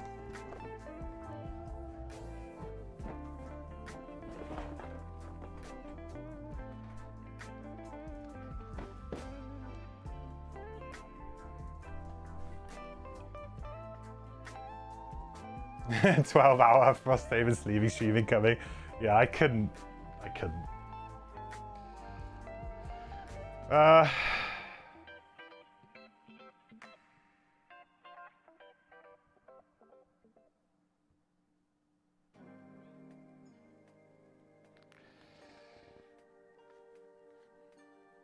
It's like little things that I did that like I really wish I didn't do. Like I really wish I took that other, I didn't take Gift of the Prey. In the end I was like, oh yeah, I'll take Gift of the Prey, it'll be fine.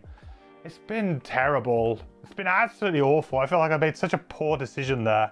This card has just been awful. It's like every time in my hand I'm like, I just don't feel like playing it. When do I play it?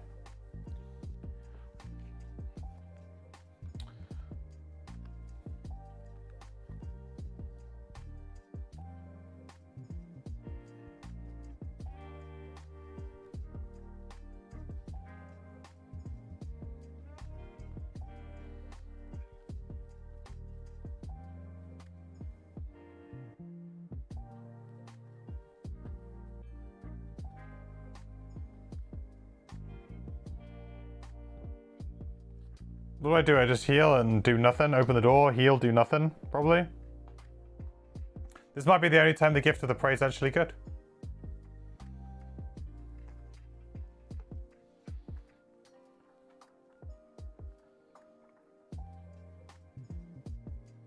I really hope the nest is in this first room.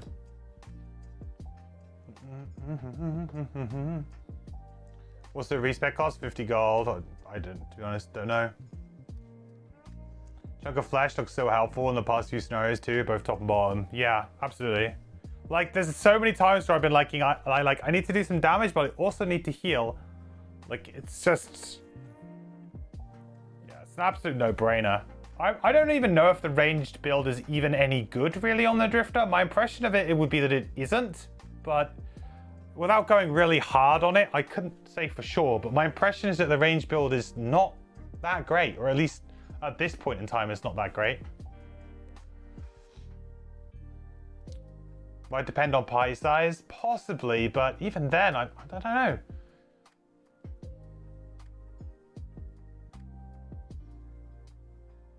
Okay, so Drifter first. I'm honestly just gonna move the 2, heal, and see what happens. So we'll move the 2 there first. Well, 1 there, and we'll open this door and see what we get.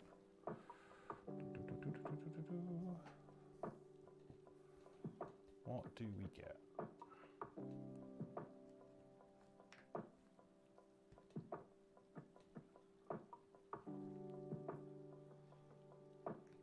Hey, nice gangster, finally.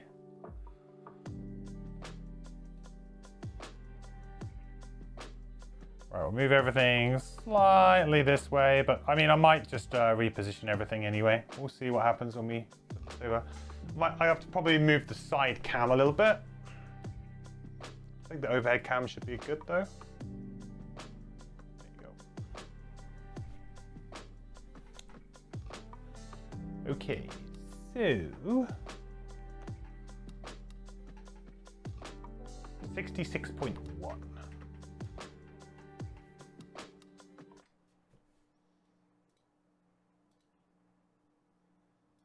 Before long, you emerge into a clearing. Here only one giant tree stands, but it is an old, barren thing, picked free of leaves and covered instead in flapping black wings. It's a nest, a writhing, fidgeting nest, and the birds call to you with a single voice. We are Saltwalkers. Wombat. We wait long for you. You watch as shapes drop from the nest like overripe fruit. Humanoid bodies swarmed with wings and razor beaks. More of the fiendish humanoids from the fjords.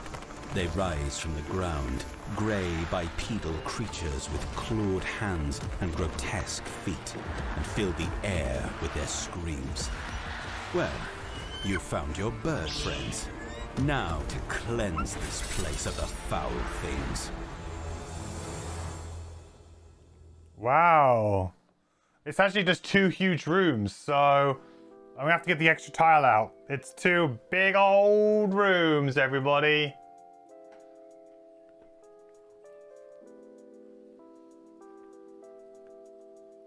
It's cool, the voice acting, but you can't understand it. Yeah, I mean, the kind of weird kind of vocal mic thing that they got going on there with the weird voice. Yeah, it's kind of hard to make out.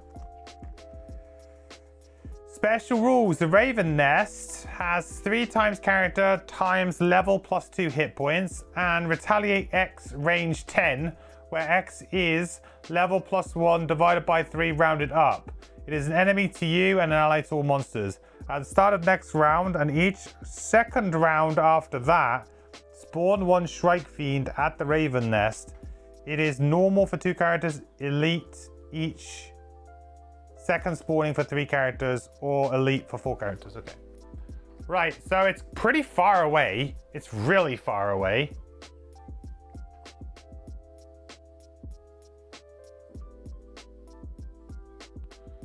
$36. I told you to have like 40 health, and it's got Retaliate 2.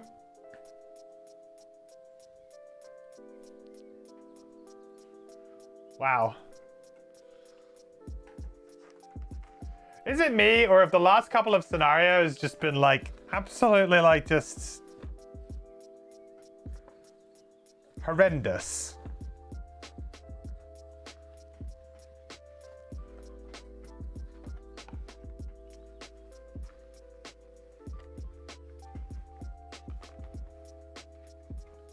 Need a doctorate in math to play this one?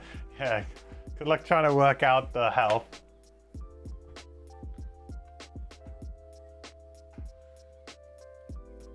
Right, well, the chances are we'll be moving swiftly towards the nest. The thing is that can I even do that amount of damage? 36, I would need... I mean, I guess in theory, if I was lucky enough to draw a couple of times 2s, yeah, you can kill it pretty quick, but the Retaliate 2 makes it really brutal, and the range 10 is just feels like a very arbitrary number. Like, can anybody attack more than a range 2? range 10? Like, is that just so that nobody can ever not do it?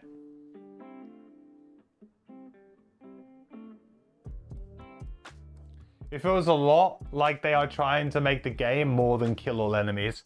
There was a common, isn't that a common complaint that someone was telling us about? I mean, I don't read Reddit, but I heard that there was a common complaint that people were saying that they wish there were more like basic scenarios in Frosthaven. Like every scenario feels like there's something going on that's maybe a bit much.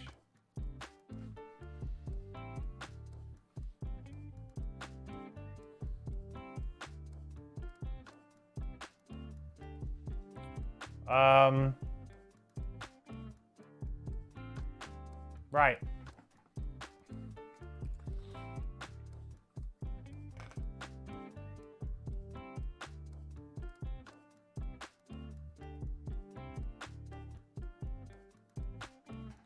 Let me kind of set this up and then I'll move you guys over so you can see this. Do. Yeah, almost none of the scenarios are basic, though you like this one to some extent. But yeah, it's hard to find one for a newer player to familiarize the game. Yeah, just, you know, like... I mean, I don't mind them. Like, yeah, I mean, I find them interesting. Like, narratively, they're much better, for sure. Which maybe is, you know, maybe that's good enough.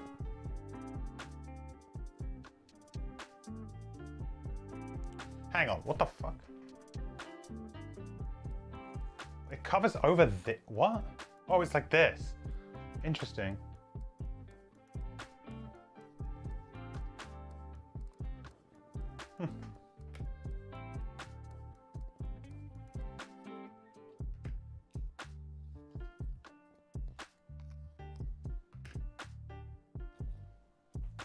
I don't know why I'm doing this, because when I move this all... Right. We're going to have to just say that I'm 1 hex away.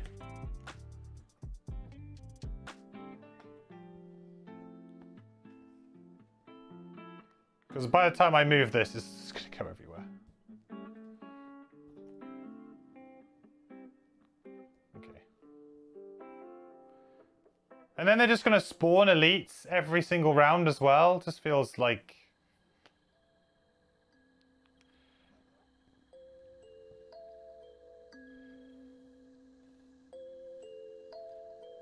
don't know, long rest? Yeah, I did.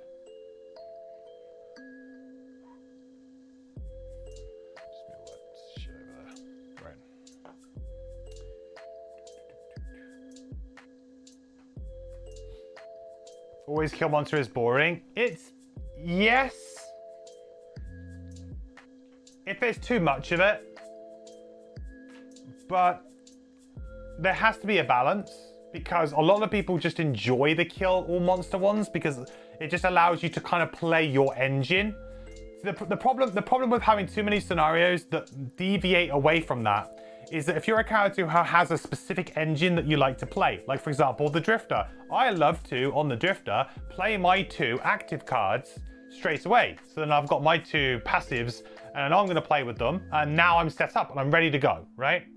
Yeah, it might be like playing the same first turn over and over again, but it does give you, it's a purpose. It gives your character a baseline to play from. Now, if you're constantly thrown with scenarios that put you off balance, in which you cannot do that, then people are going to probably come away feeling like a little bit miserable because they're like, well, I can't really play my character how I want to play my character, right? The scenario should still highlight the players being able to play their characters to their strengths. And it feels bad having to go to like default actions or different things like that to try and, prevent stuff from happening.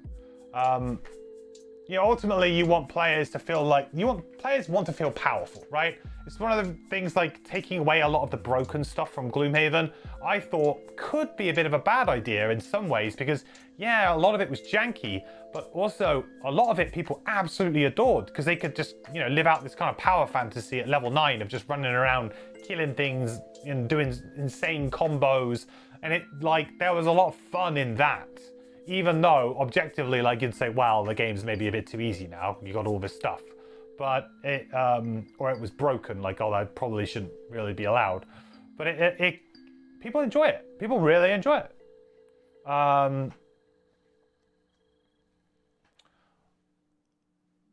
So, like, I think having too many scenarios that are really, like, interesting, very interesting ideas, but having too many like that is just gonna, like, turn, you know, it's potentially gonna turn players off from, you know, because they can't play their character how they want.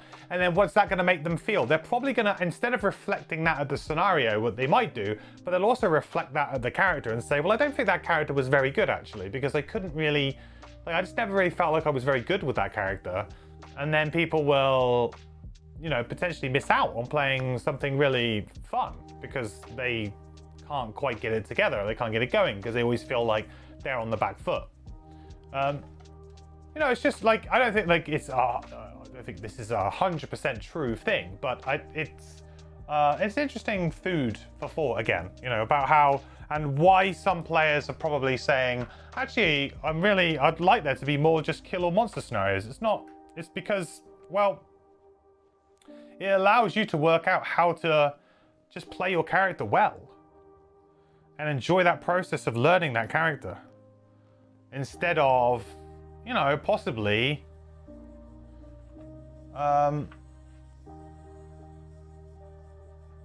really having to always like be on the back foot and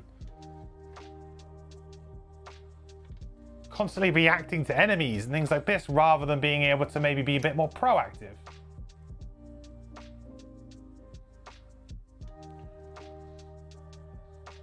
And the other thing is that kill all enemy scenarios can also be hard. You know, they're not necessarily easy. They can also be quite hard.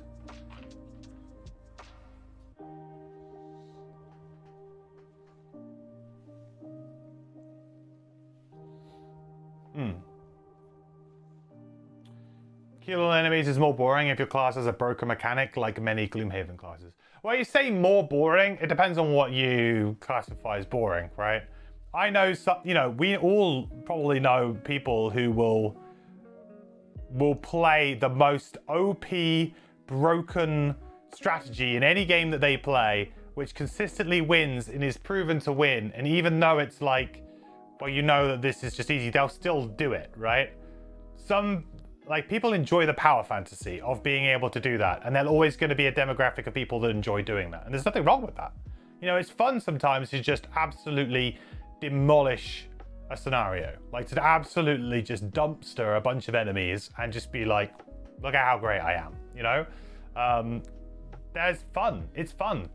It's fun to draw crits. It's fun to, you know, kill enemies in one hit. It's fun to, you know, work out like, oh, if I go here and combo these two cards together, I'm gonna do this insane attack on all this stuff, you know? It's fun. So there's got to be a balance there between, okay, scenarios that are interesting, but also scenarios that still give players, you know, opportunities. And it's difficult because, of course, if they make all these types of scenarios, maybe they give you all that breathing space, then maybe it becomes more pointless. I don't know. I don't know what the proper balance is. But yeah, I think I can see where people come from when they talk about that. And when people talk about, oh, I really just want more kill all monster scenarios. I'm like, yeah, I understand why you do. Because killing all monsters is often very fun.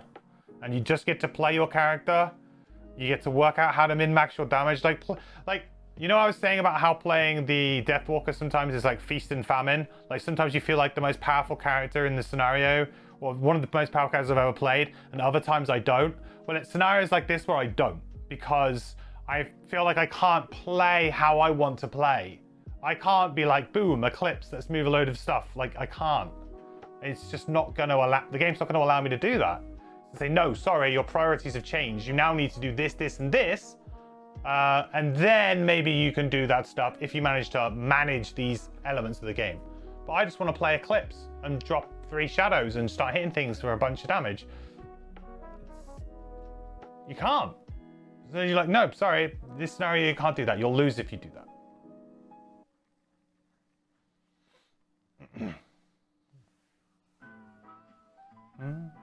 Sometimes you can't know if the scenario will screw you over for playing your character the way you want to, even if you played everything correctly. Yeah, like a great example of that would be the previous scenario that we played, which is why I didn't like it, was because they're like, okay, there's this scenario effect where the enemies will hurt the bridge. Okay, or hurt the scenario. Okay, understood. Well, there's a huge amount of distance between me and the enemies. You know, there can't be any harm in letting them attack it one time, right? And then of course they draw a ×2, and then I open a door and then another attack ×2, it's dead, I lose. And that was like, just because I wanted to play my character the way I've been playing my character. I was like, oh, I just want to play my actives on my drifter. No, sorry, because you did that on turn 1, you've now lost. Right. Not great, you know? Well, that's a bit... Like, sometimes I think what they should do with some of these scenarios is they should almost give you an extra breathing room of 1 round here and there. Like, just give you, like, for example, why on the very first turn of the game did we have to kill those enemies, like, give them all damage, right? Why didn't it just say, oh, if they didn't take damage, you know, the next round you put the tokens on? You know, give us round 1, at least. No, we didn't even get round 1. We had to immediately start dealing with it. Same thing, or they could have maybe started the Shrike Fiends even closer to you, maybe in the scenario we just did. You know what I mean? Like, there's subtle little things that can be done to just buy players 1 extra round here or there in the rules that would probably fix a lot of those issues. We're probably like, okay, now I can actually play how I want to play, right? That kind of thing. But you know, I'm a fan of challenge. I'm a fan of challenging, like challenging gameplay. But I'm also a fan of, you know, sometimes just cutting loose a little bit. And it does feel like sometimes I just can't cut loose. I think maybe the last time we did it was that one with the where we did the mastery, because we could just cut loose.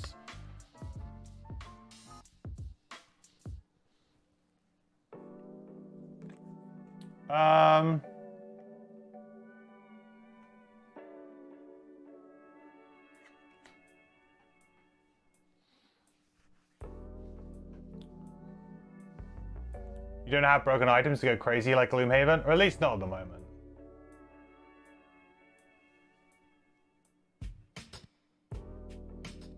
You do worry about playing Frosthaven with your less board game enthusiastic friends. I just feel like it's you kind of just have to know going in that the scenarios so far have been better designed in terms of the story, the conditions. They are, you know, technically better designed, but they're almost over designed in certain ways to make it like, oh, okay, great, there's all these special rules, and yeah, we're gonna take a bunch of damage, and oh yeah, there's like, it makes it so difficult sometimes to kind of cut through it. And especially scenarios like this, which are sort of trying to lead players like you need to defeat this to get an achievement. Like, why is a scenario like this, like here, when you have, you know, you've locked a campaign sticker behind a scenario like this, like for someone to be able to retire, which means a lot of players are going to have to play this scenario.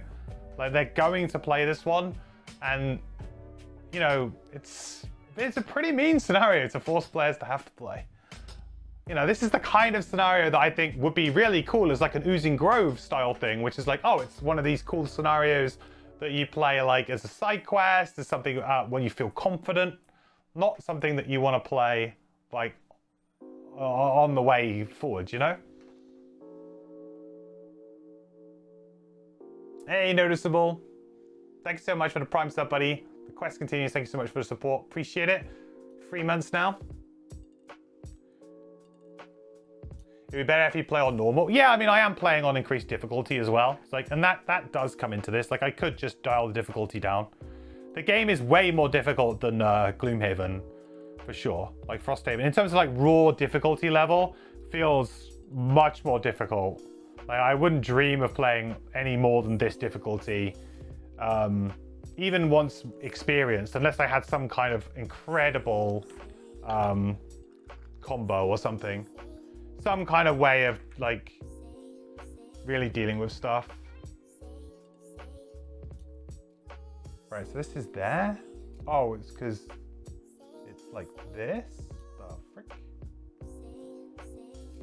Yeah, like that. But yeah, I think it's like my feeling is that a lot of people will. So far, I would say that I think more people are likely to stop playing Frosthaven than stop playing Gloomhaven. In terms of, you know, you hit some sort of roadblock and people just kind of go, maybe not so keen on finishing the campaign. I don't know what the percentage of people who actually played Gloomhaven completed it, but I'd imagine it's a pretty decent percentage, but Frosthaven, I'm not so sure. There's some really great things about it, but then there's also just like dialing up the scenarios to 11 every time. It's not always the way to do it.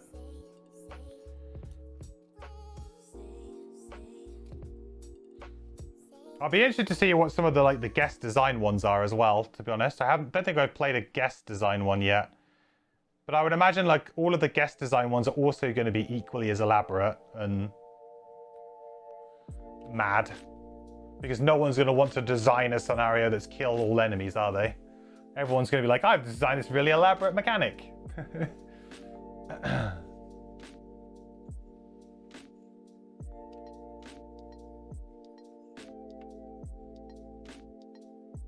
People will just scale down the difficulty. Yeah, people may just scale down the difficulty, true. But the thing is, I think the scenarios are still pretty hard regardless. Like, I mean, I don't know. Maybe if you were playing on like normal or just +1 instead of the +2 or whatever it may be, or you know, an easy. There's a -1, I don't know. I guess you would eventually get through it. Still feel like there's more of a barrier though. Because the thing is that those kinds of ones with the kill all enemies, you will just get there. But on a scenario like this, where there's actually more going on to it, like you could just fundamentally make poor decisions, like, and you could lose on -1 difficulty, like on easy, because this guy's just going to keep spawning forever. You know, like, so more complicated scenario design doesn't also kind of works against, you know, the argument that, oh, just scale the difficulty down. So, yeah, but if they're more difficult scenarios, so they're harder to administer, you know, those players who will probably struggle with increased difficulty probably also might struggle with administering more complex scenarios or working out how to win more complex scenarios. So, you know, and that doesn't always necessarily solve the problem. Hey, Mac.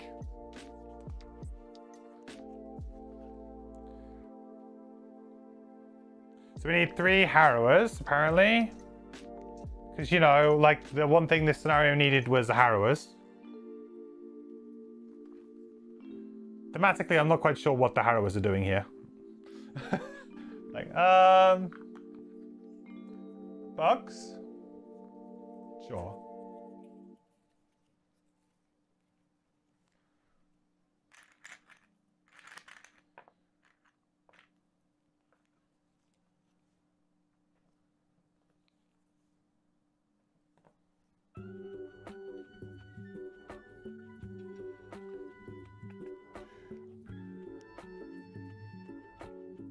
Two.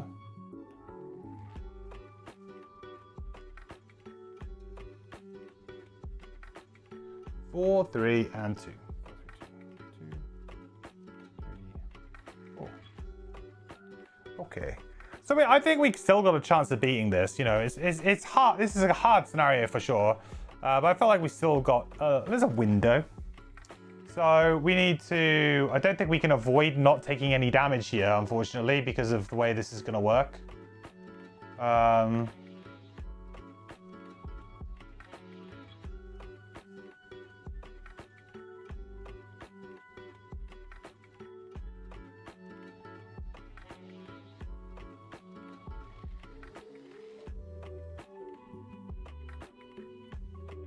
I'm gonna have to just try and get over on the next couple of rounds, huh?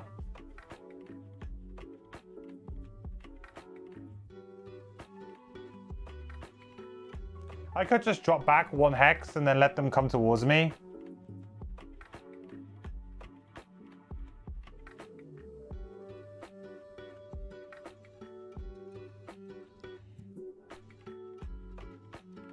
The thing is that if I don't try and kill this thing quickly, then it's pretty much over, right?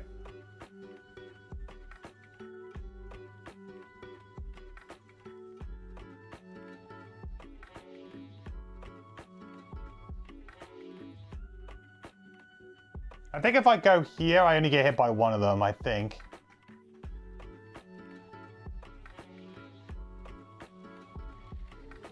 You see everything there, guys? You can. And there's treasure chest in the back there as well, actually. Little treasure chest. So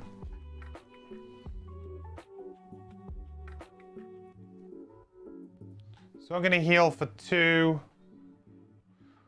4.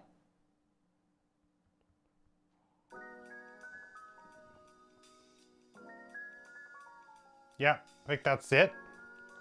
And then I think I had, I was playing Gift of the Prey alongside that, so...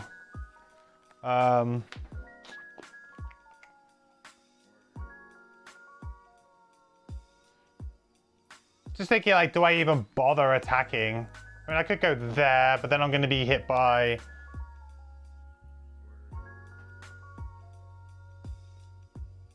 I'm going to be hit by everything there, it's not worth it. Okay. Alright, so number 2.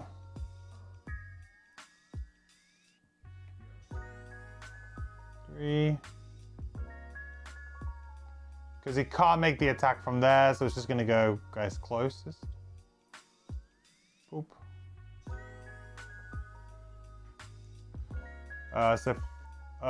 Where am I though? Yeah, I don't think he can get both of us in, so I think that's fine. Just going to attack for 3. 3 damage, 2 damage, and it's going to heal, but that's fine. Guess we'll use the dark.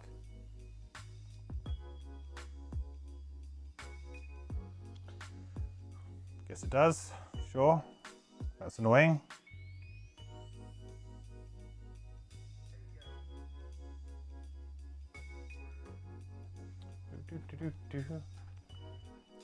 The swinging from simple to complex scenarios and vice versa would be enjoyable. In an RPG, you don't always want to have heavy mechanics and lore-driven quests. Sometimes you appreciate just clearing a goblin camp. Yeah, exactly. And again, the other thing is, why my argument of Frosthaven would be better as a video game than a board game is I don't mind complex scenarios when I don't have to be the one figuring them out all the time, you know? Hey, it's cool. If there's a computer, I press a button and it does everything for me. Hey, those complex scenarios aren't half as annoying when you can do that. But when you're constantly like, oh yeah, gotta do that myself, just gets a little bit much. They did say the Frosthaven was made for people that already played the game, but that you could start here if you wanted, but it was going to be harder. Yeah, I mean, I know that that's like... But it's the most successful board game Kickstarter of all time. Like, yes, they may have been said that, but I think like it's fair to say that the game is mainstream enough. And also, like, I'm somebody who is, I would hope, consider myself an experienced player, and I'm saying I actually prefer sometimes to have some of the more simpler paced scenarios here and there dotted around, and it's felt very much like that's not been the case, or at least maybe I've been unlucky, maybe we've been on a run of really bad ones that are just really hard. I don't know. Very complicated. Maybe we're just on a bad run right now, but you know, I am the exact target audience for this, and I'm telling you that I feel like the balance has been a bit off recently.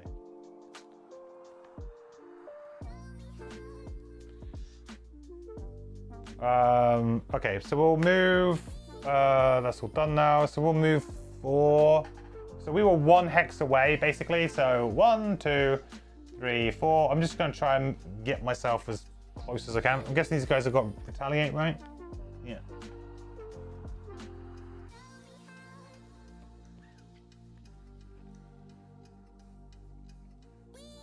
So when do these guys spawn? I hope that the app just kind of knows. That would be great.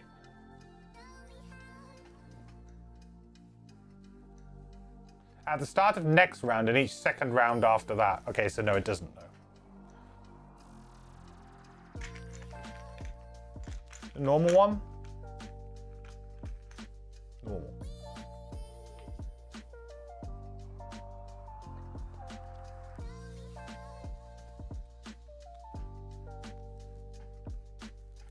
Do.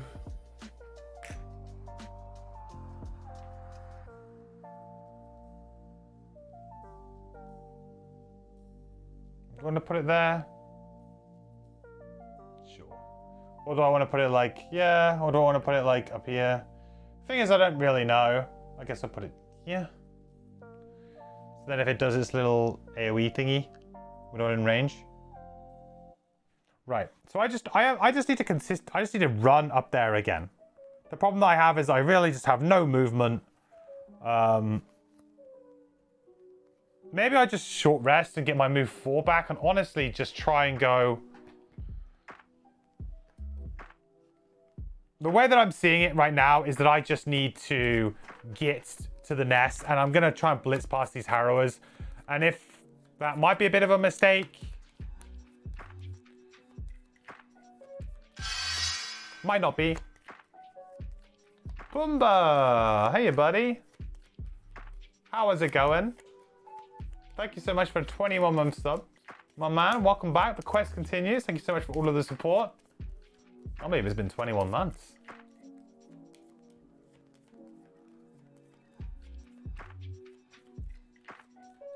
Yeah, it's been a long time.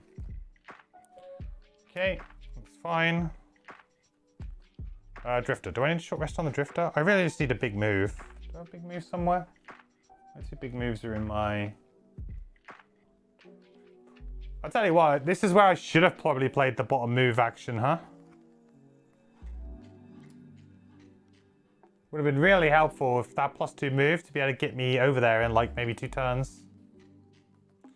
Don't think I'm going to be able to do it this time.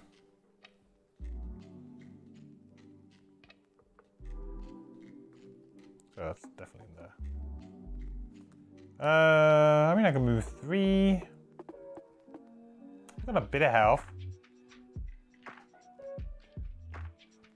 Yeah, I can't get there. It's a bit awkward, really. It's annoying. It's kind of annoying.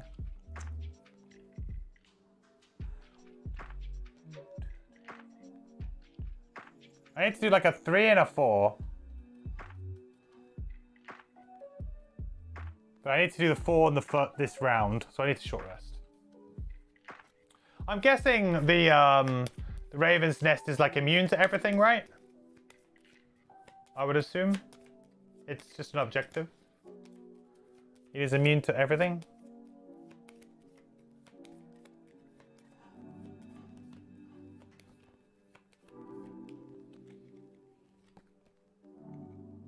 I was kind of argue that we should be able to burn it, but you know.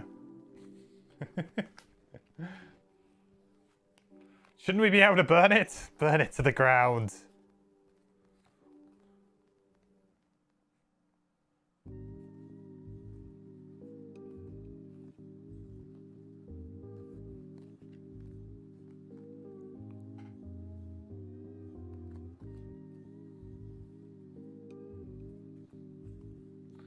Take a lighter to it, yeah.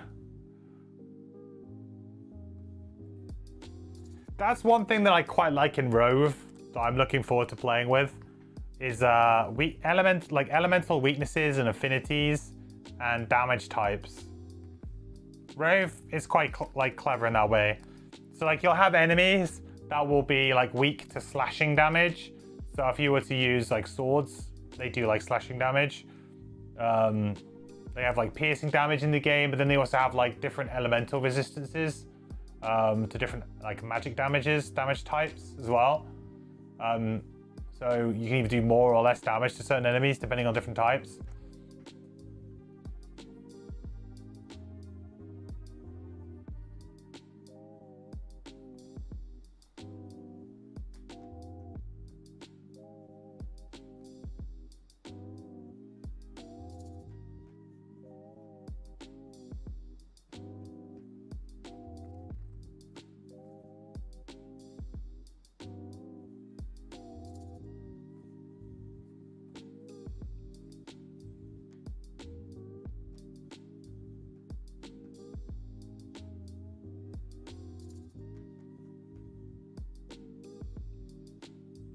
Yeah, that's how we do it. That's how we do it. 29.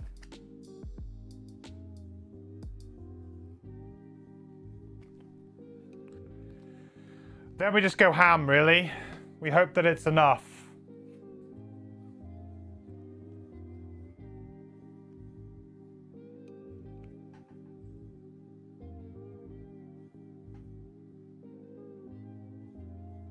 Hang on, wait, did I not change my... Do not go to the next... What? What happened there? Did I not go to the next round or something? What have I done? I think I must have not gone to the next round. The heck? That's kind of weird.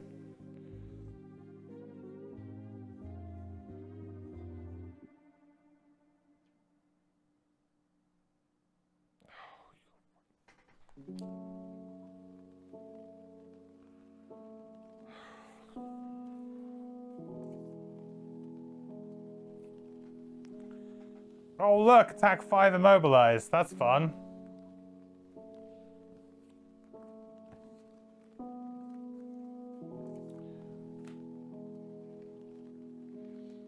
You realize this scenario is so rough without push-pull. Yeah, I've not been able to utilize these traps. Yeah. It's a definite weakness in my party. I'm gonna, like, I did feel like this was a pretty well-balanced two-person party to begin with, but honestly, I think now, looking back at it, I don't think I would really recommend this as a two-player party. And I think it's gonna be difficult to recommend any two-player party, really. There's probably only gonna be a couple of decent combinations. Like, this is okay, but they don't really have much synergy together. They're kind of just both good at their own thing, but they don't really help each other out. Right, we use wing shoes here. We'll take that hit for the drifter, for the Deathwalker. And then I'm gonna shield up and retaliate. Should I heal here? Feels like I probably should. Sure. We'll heal for 4 as well. Before I get poisoned or some BS.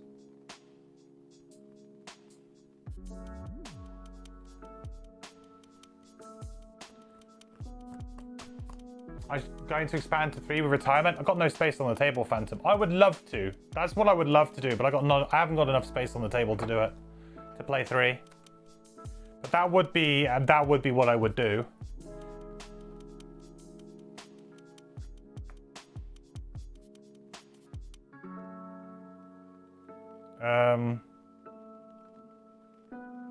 Okay, so we get attack for 5.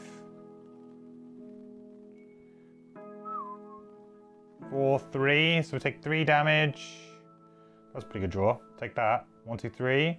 Get immobilized, which is the most annoying thing, really.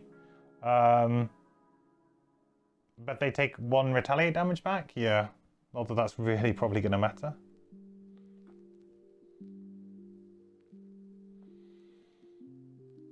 Deathwalker. Moving 4. Dark.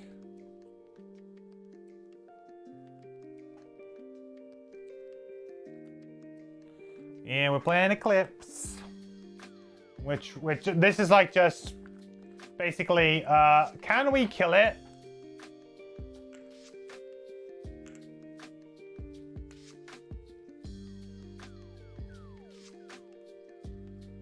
As quick as possible.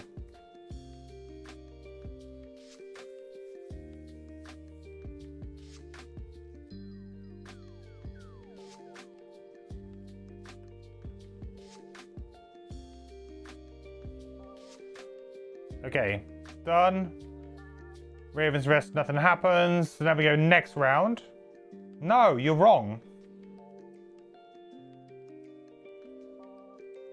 No. This is out of sync, right? I had to spawn one last round.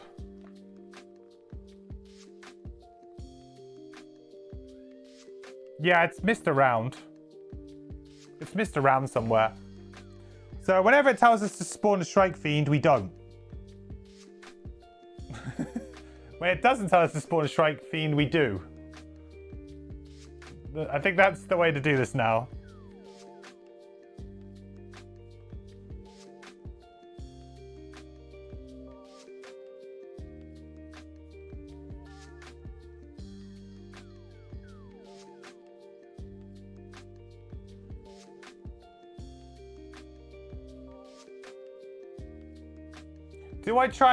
Do I get the Drifter to just kind of like tank everything? Like get the Drifter to just like sit here and just be like...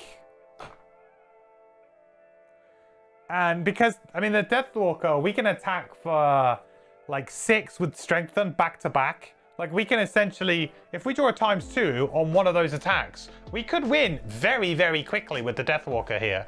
But will we live to be able to do that is the big, big question.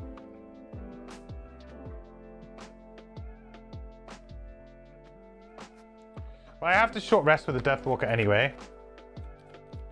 I need to heal on the Deathwalker. Yeah, I need to heal because of the Retaliate is unfortunately going to just kill us, right? I mean, I could in theory burn a card to Retaliate at some point if it's like worth it.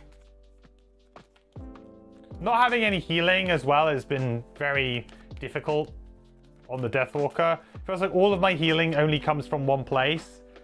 And it's, yeah. Do we have a card that heals at level 1? Sure we must do.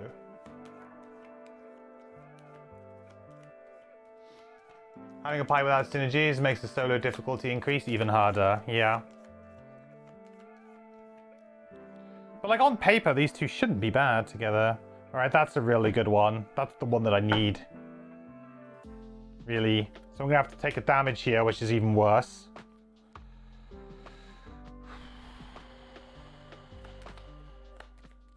Actually, do I have to keep that? Yeah, I really do. That's basically my...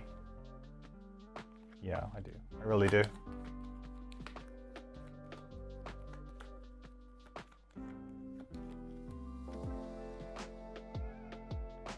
Alright, well there goes the attacks, the other attack 6.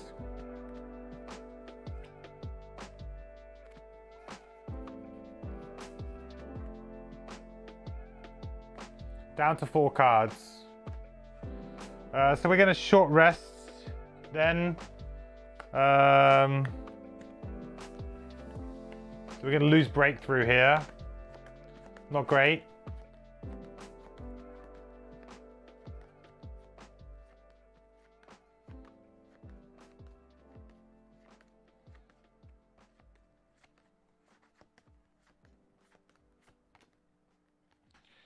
Oh, come on, man. I mean, I'm losing all my 50-50s here. Just feel like I'm losing all of my 50-50s.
Alright, GG. That's it. That's probably that's game probably.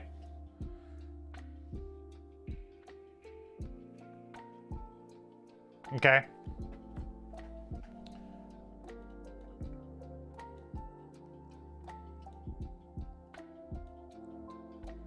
Alright, so it's going to attack Drifter for 3. Oh, actually, sorry, it has range 5. Sorry, I thought it had range 3 there. Doesn't move at all. Okay, 3. Then on Deathwalker, +1. Yep, so it has to burn a card.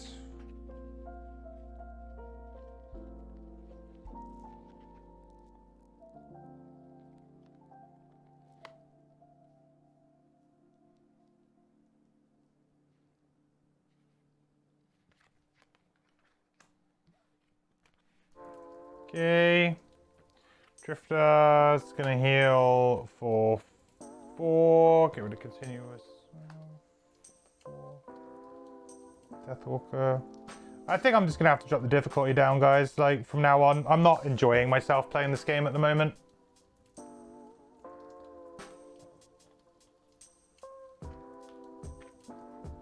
Just feel like everything is such a slog.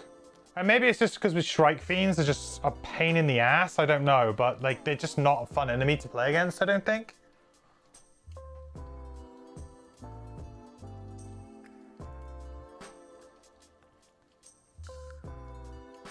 Too much, like, just BS, I think. I don't know. But I'm just not, like, enjoying playing the scenarios right now.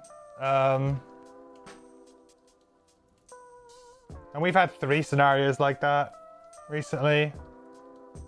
I don't mind losing close scenarios. I just hate getting blown out like this.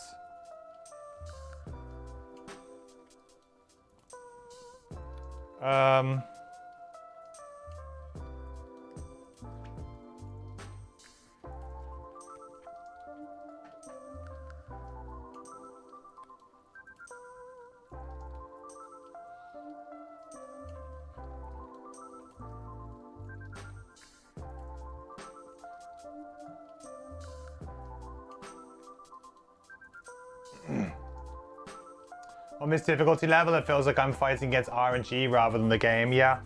Like, I don't feel like I'm winning on my merits or you know, losing. Where it's like, I say, I like close games. Like, when it's close games, I enjoy it. I don't mind losing a close one here or there, but I dislike it when I just seem to get hosed. And in a way that there's no real way for me to do anything. Like, in my opinion, this is like generally like bad scenario design in the sense that there's an enemy who's got like an infinite amount of range and I've got to get over there to it. Like, thematically it's cool, it makes a lot of sense, but like mechanically I don't think this is a great scenario. Like, there's an enemy here who's got like a ridiculous amount of range. You've put 3 really difficult enemies between me and there as well, and you've given this thing a ridiculous amount of health and retaliate at the same time. So, like, it feels like thematically, yeah, you've come up with a really thematically interesting story, but I don't think mechanically it's a very fun scenario, right?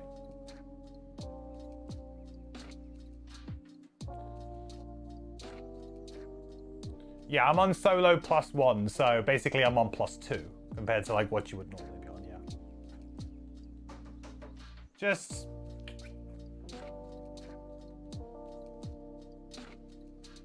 I mean, I'm sure if I drop the difficulty down, I'd be enjoying myself a lot more, but it just... I kind of was liking the challenge. Like, we put it up to +1 initially, and we were having, like, a good time playing the game. And it felt like the difficulty was right. And then the last, like, 3 scenarios, or not necessarily exactly 3, but over, like, the last few scenarios, it feels like we really hit a wall and been like, oh, this is really, difficulty is really not where we want to be.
Right, teleport there.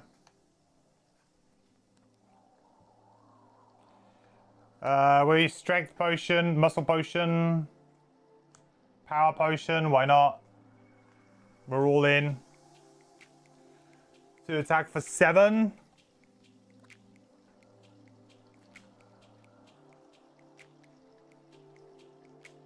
With advantage.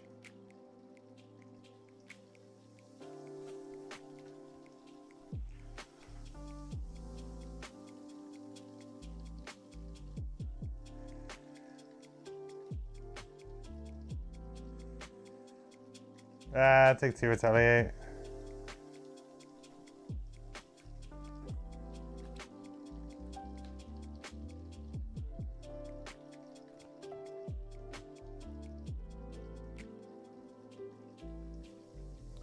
Spawn another one of these guys.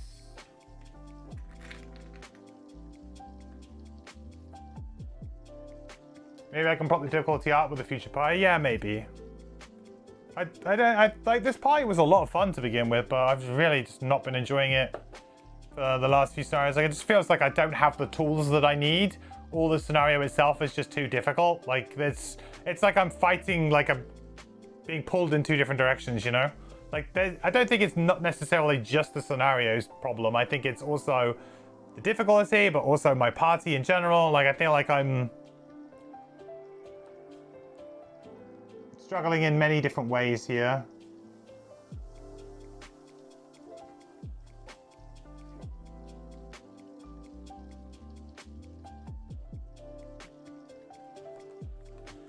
Do.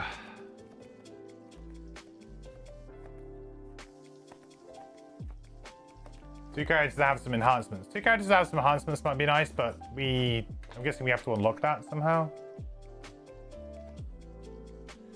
Not quite sure how we do that. Right, last turn on the Deathwalker.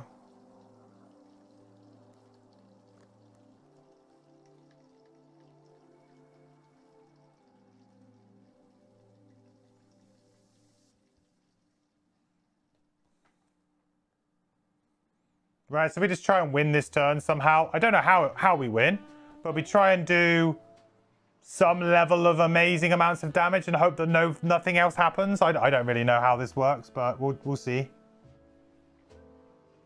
All right, we lose. Drifter is probably dead.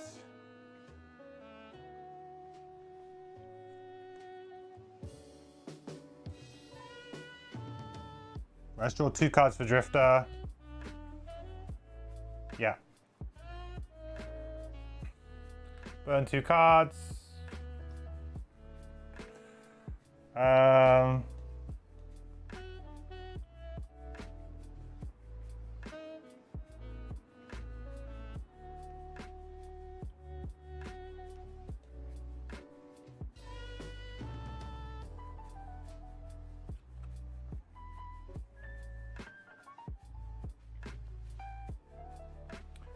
Fluid Night Bomb. I mean, I could try and get the chest, I suppose. I could have, maybe.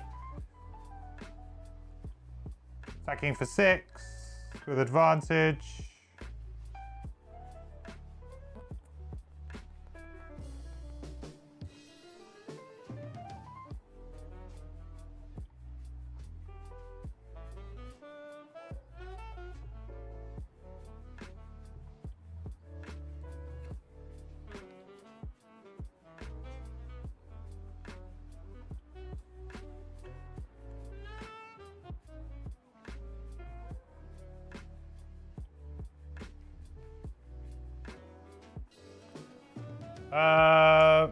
I guess I can attack it twice and just die, I guess.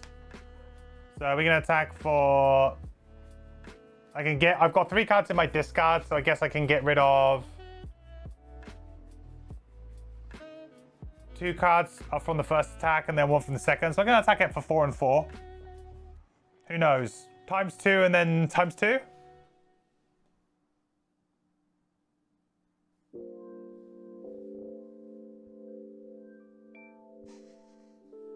Yeah, okay, whatever. Sorry. Sorry, orphans.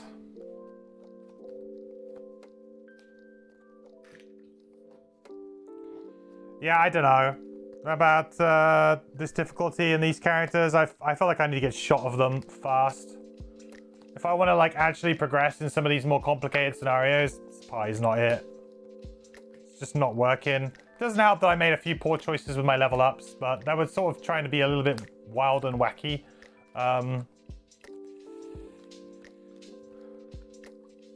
Didn't really come off.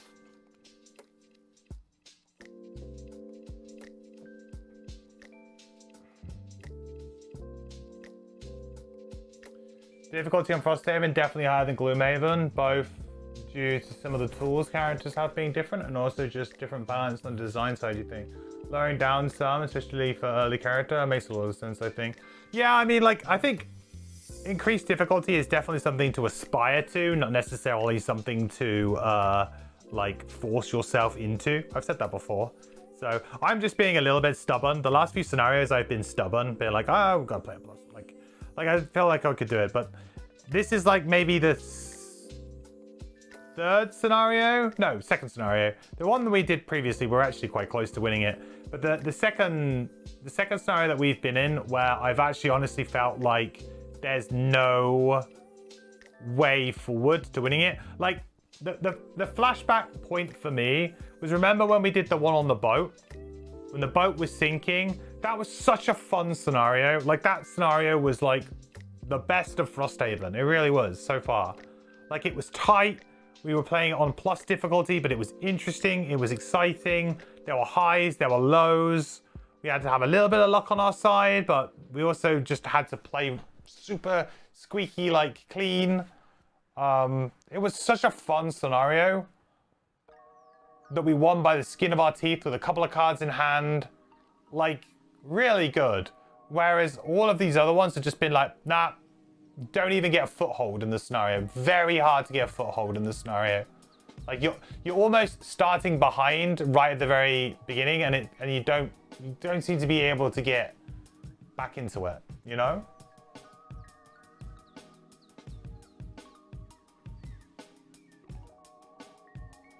Is it mostly the toolkit of these characters, or is it mostly the scenario design? I think it's 50-50 in some ways. Like, obviously the scenario here gives you some tools, right? You've got traps. That's a great tool to try and kill harrowers pretty quick. So there's some great tools that the scenario gives you. There's the trap right at the very beginning in the first room. Also could be used as a good tool to try and kill something fast. It's just it's a combination of, like, my characters not really being able to capitalize on a lot of stuff, and that's, you know, I chose these characters, so that's partly my fault.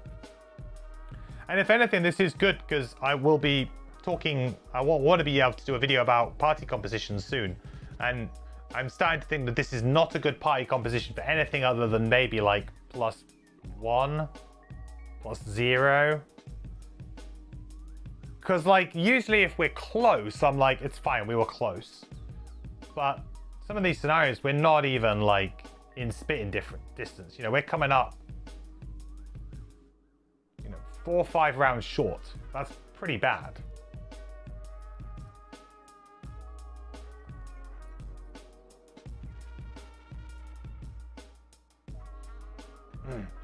So 1 was 1 and 8 for Frozen Corpses to have move 3-2.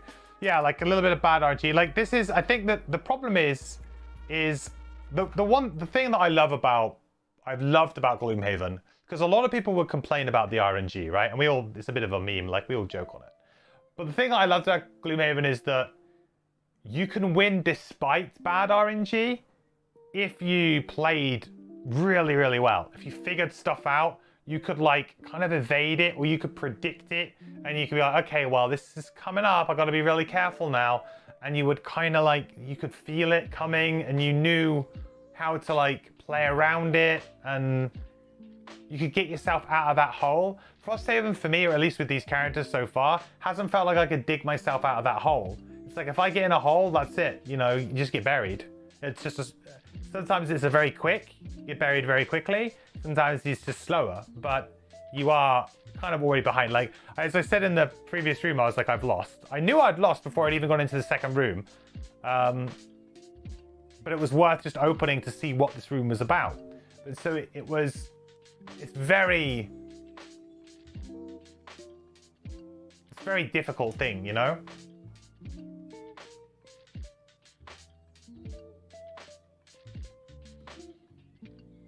It's just, I think it's a combination of me, like, you know, losing a little bit. So that always, you know, puts a dampener on things, you know. I'm not going to have like perfect hindsight on these things because I am losing. And that's a combination of, I think, of the characters, a combination of the scenario effects to some degree. It's hard to kind of pinpoint, but the scenarios almost feel a little bit more linear in the way that they need to be won or dealt with. I feel like the room for creativity is... Maybe it's my characters, they're just not very creative. But the room for creativity seems to be more limited. Like coming up with like a unique way of dealing with a problem is always like really fun. When you're like, oh, I could do this, and then that person would move that. Like you can kind of like figure some things out and deal with a problem in a creative way. It's like most of my cards just say move, do damage. And that's about it. Like different variations at different ranges. But most of my cards on these two characters basically say move, do damage, or heal, do damage. That's about it. There's no trickery. This feels like a very vanilla pair of characters. And this is interesting because, like, I feel like the sheen is starting to wear off a little bit on the characters, right? Like, I really enjoyed playing both of these to begin with. And the sheen has started to kind of wear off.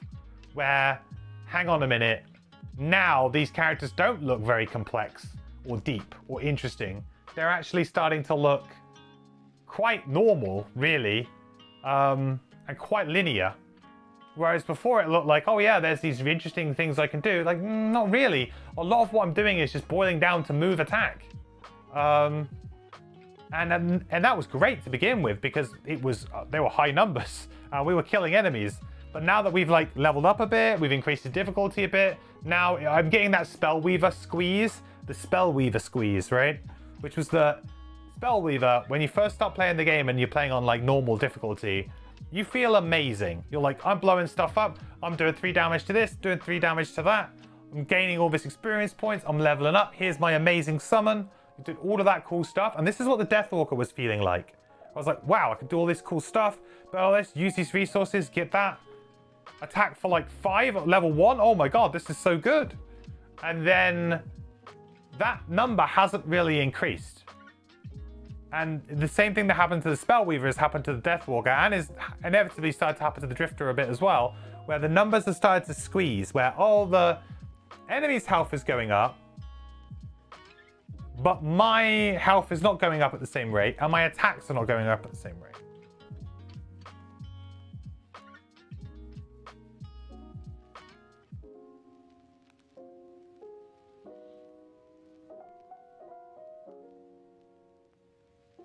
With the worst personal quests, too. I mean, yeah, maybe the personal quests are not particularly great.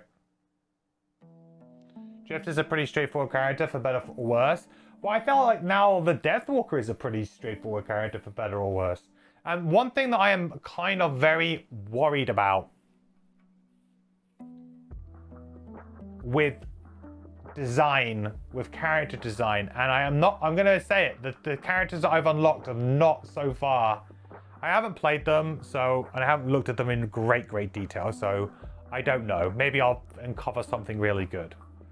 But I'm looking at them and I'm thinking, is this just another character with another token? Is this just another character that does one thing and it does it because we got this token that does this thing now? Like,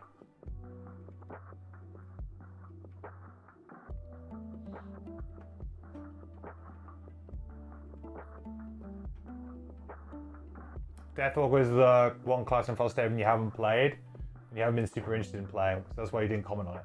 Well, it's a very, I mean, that's fair, but I think it's a very fun character to play, ultimately. Like, it was. Until now, I feel like I'm not quite performing. Maybe because I don't have the, like I said, maybe it's because my combination of two characters are just too linear. I don't have anyone to kind of like buy that little bit of time that I need. Like, both of my characters need a little bit of time occasionally to just sort of not do a lot.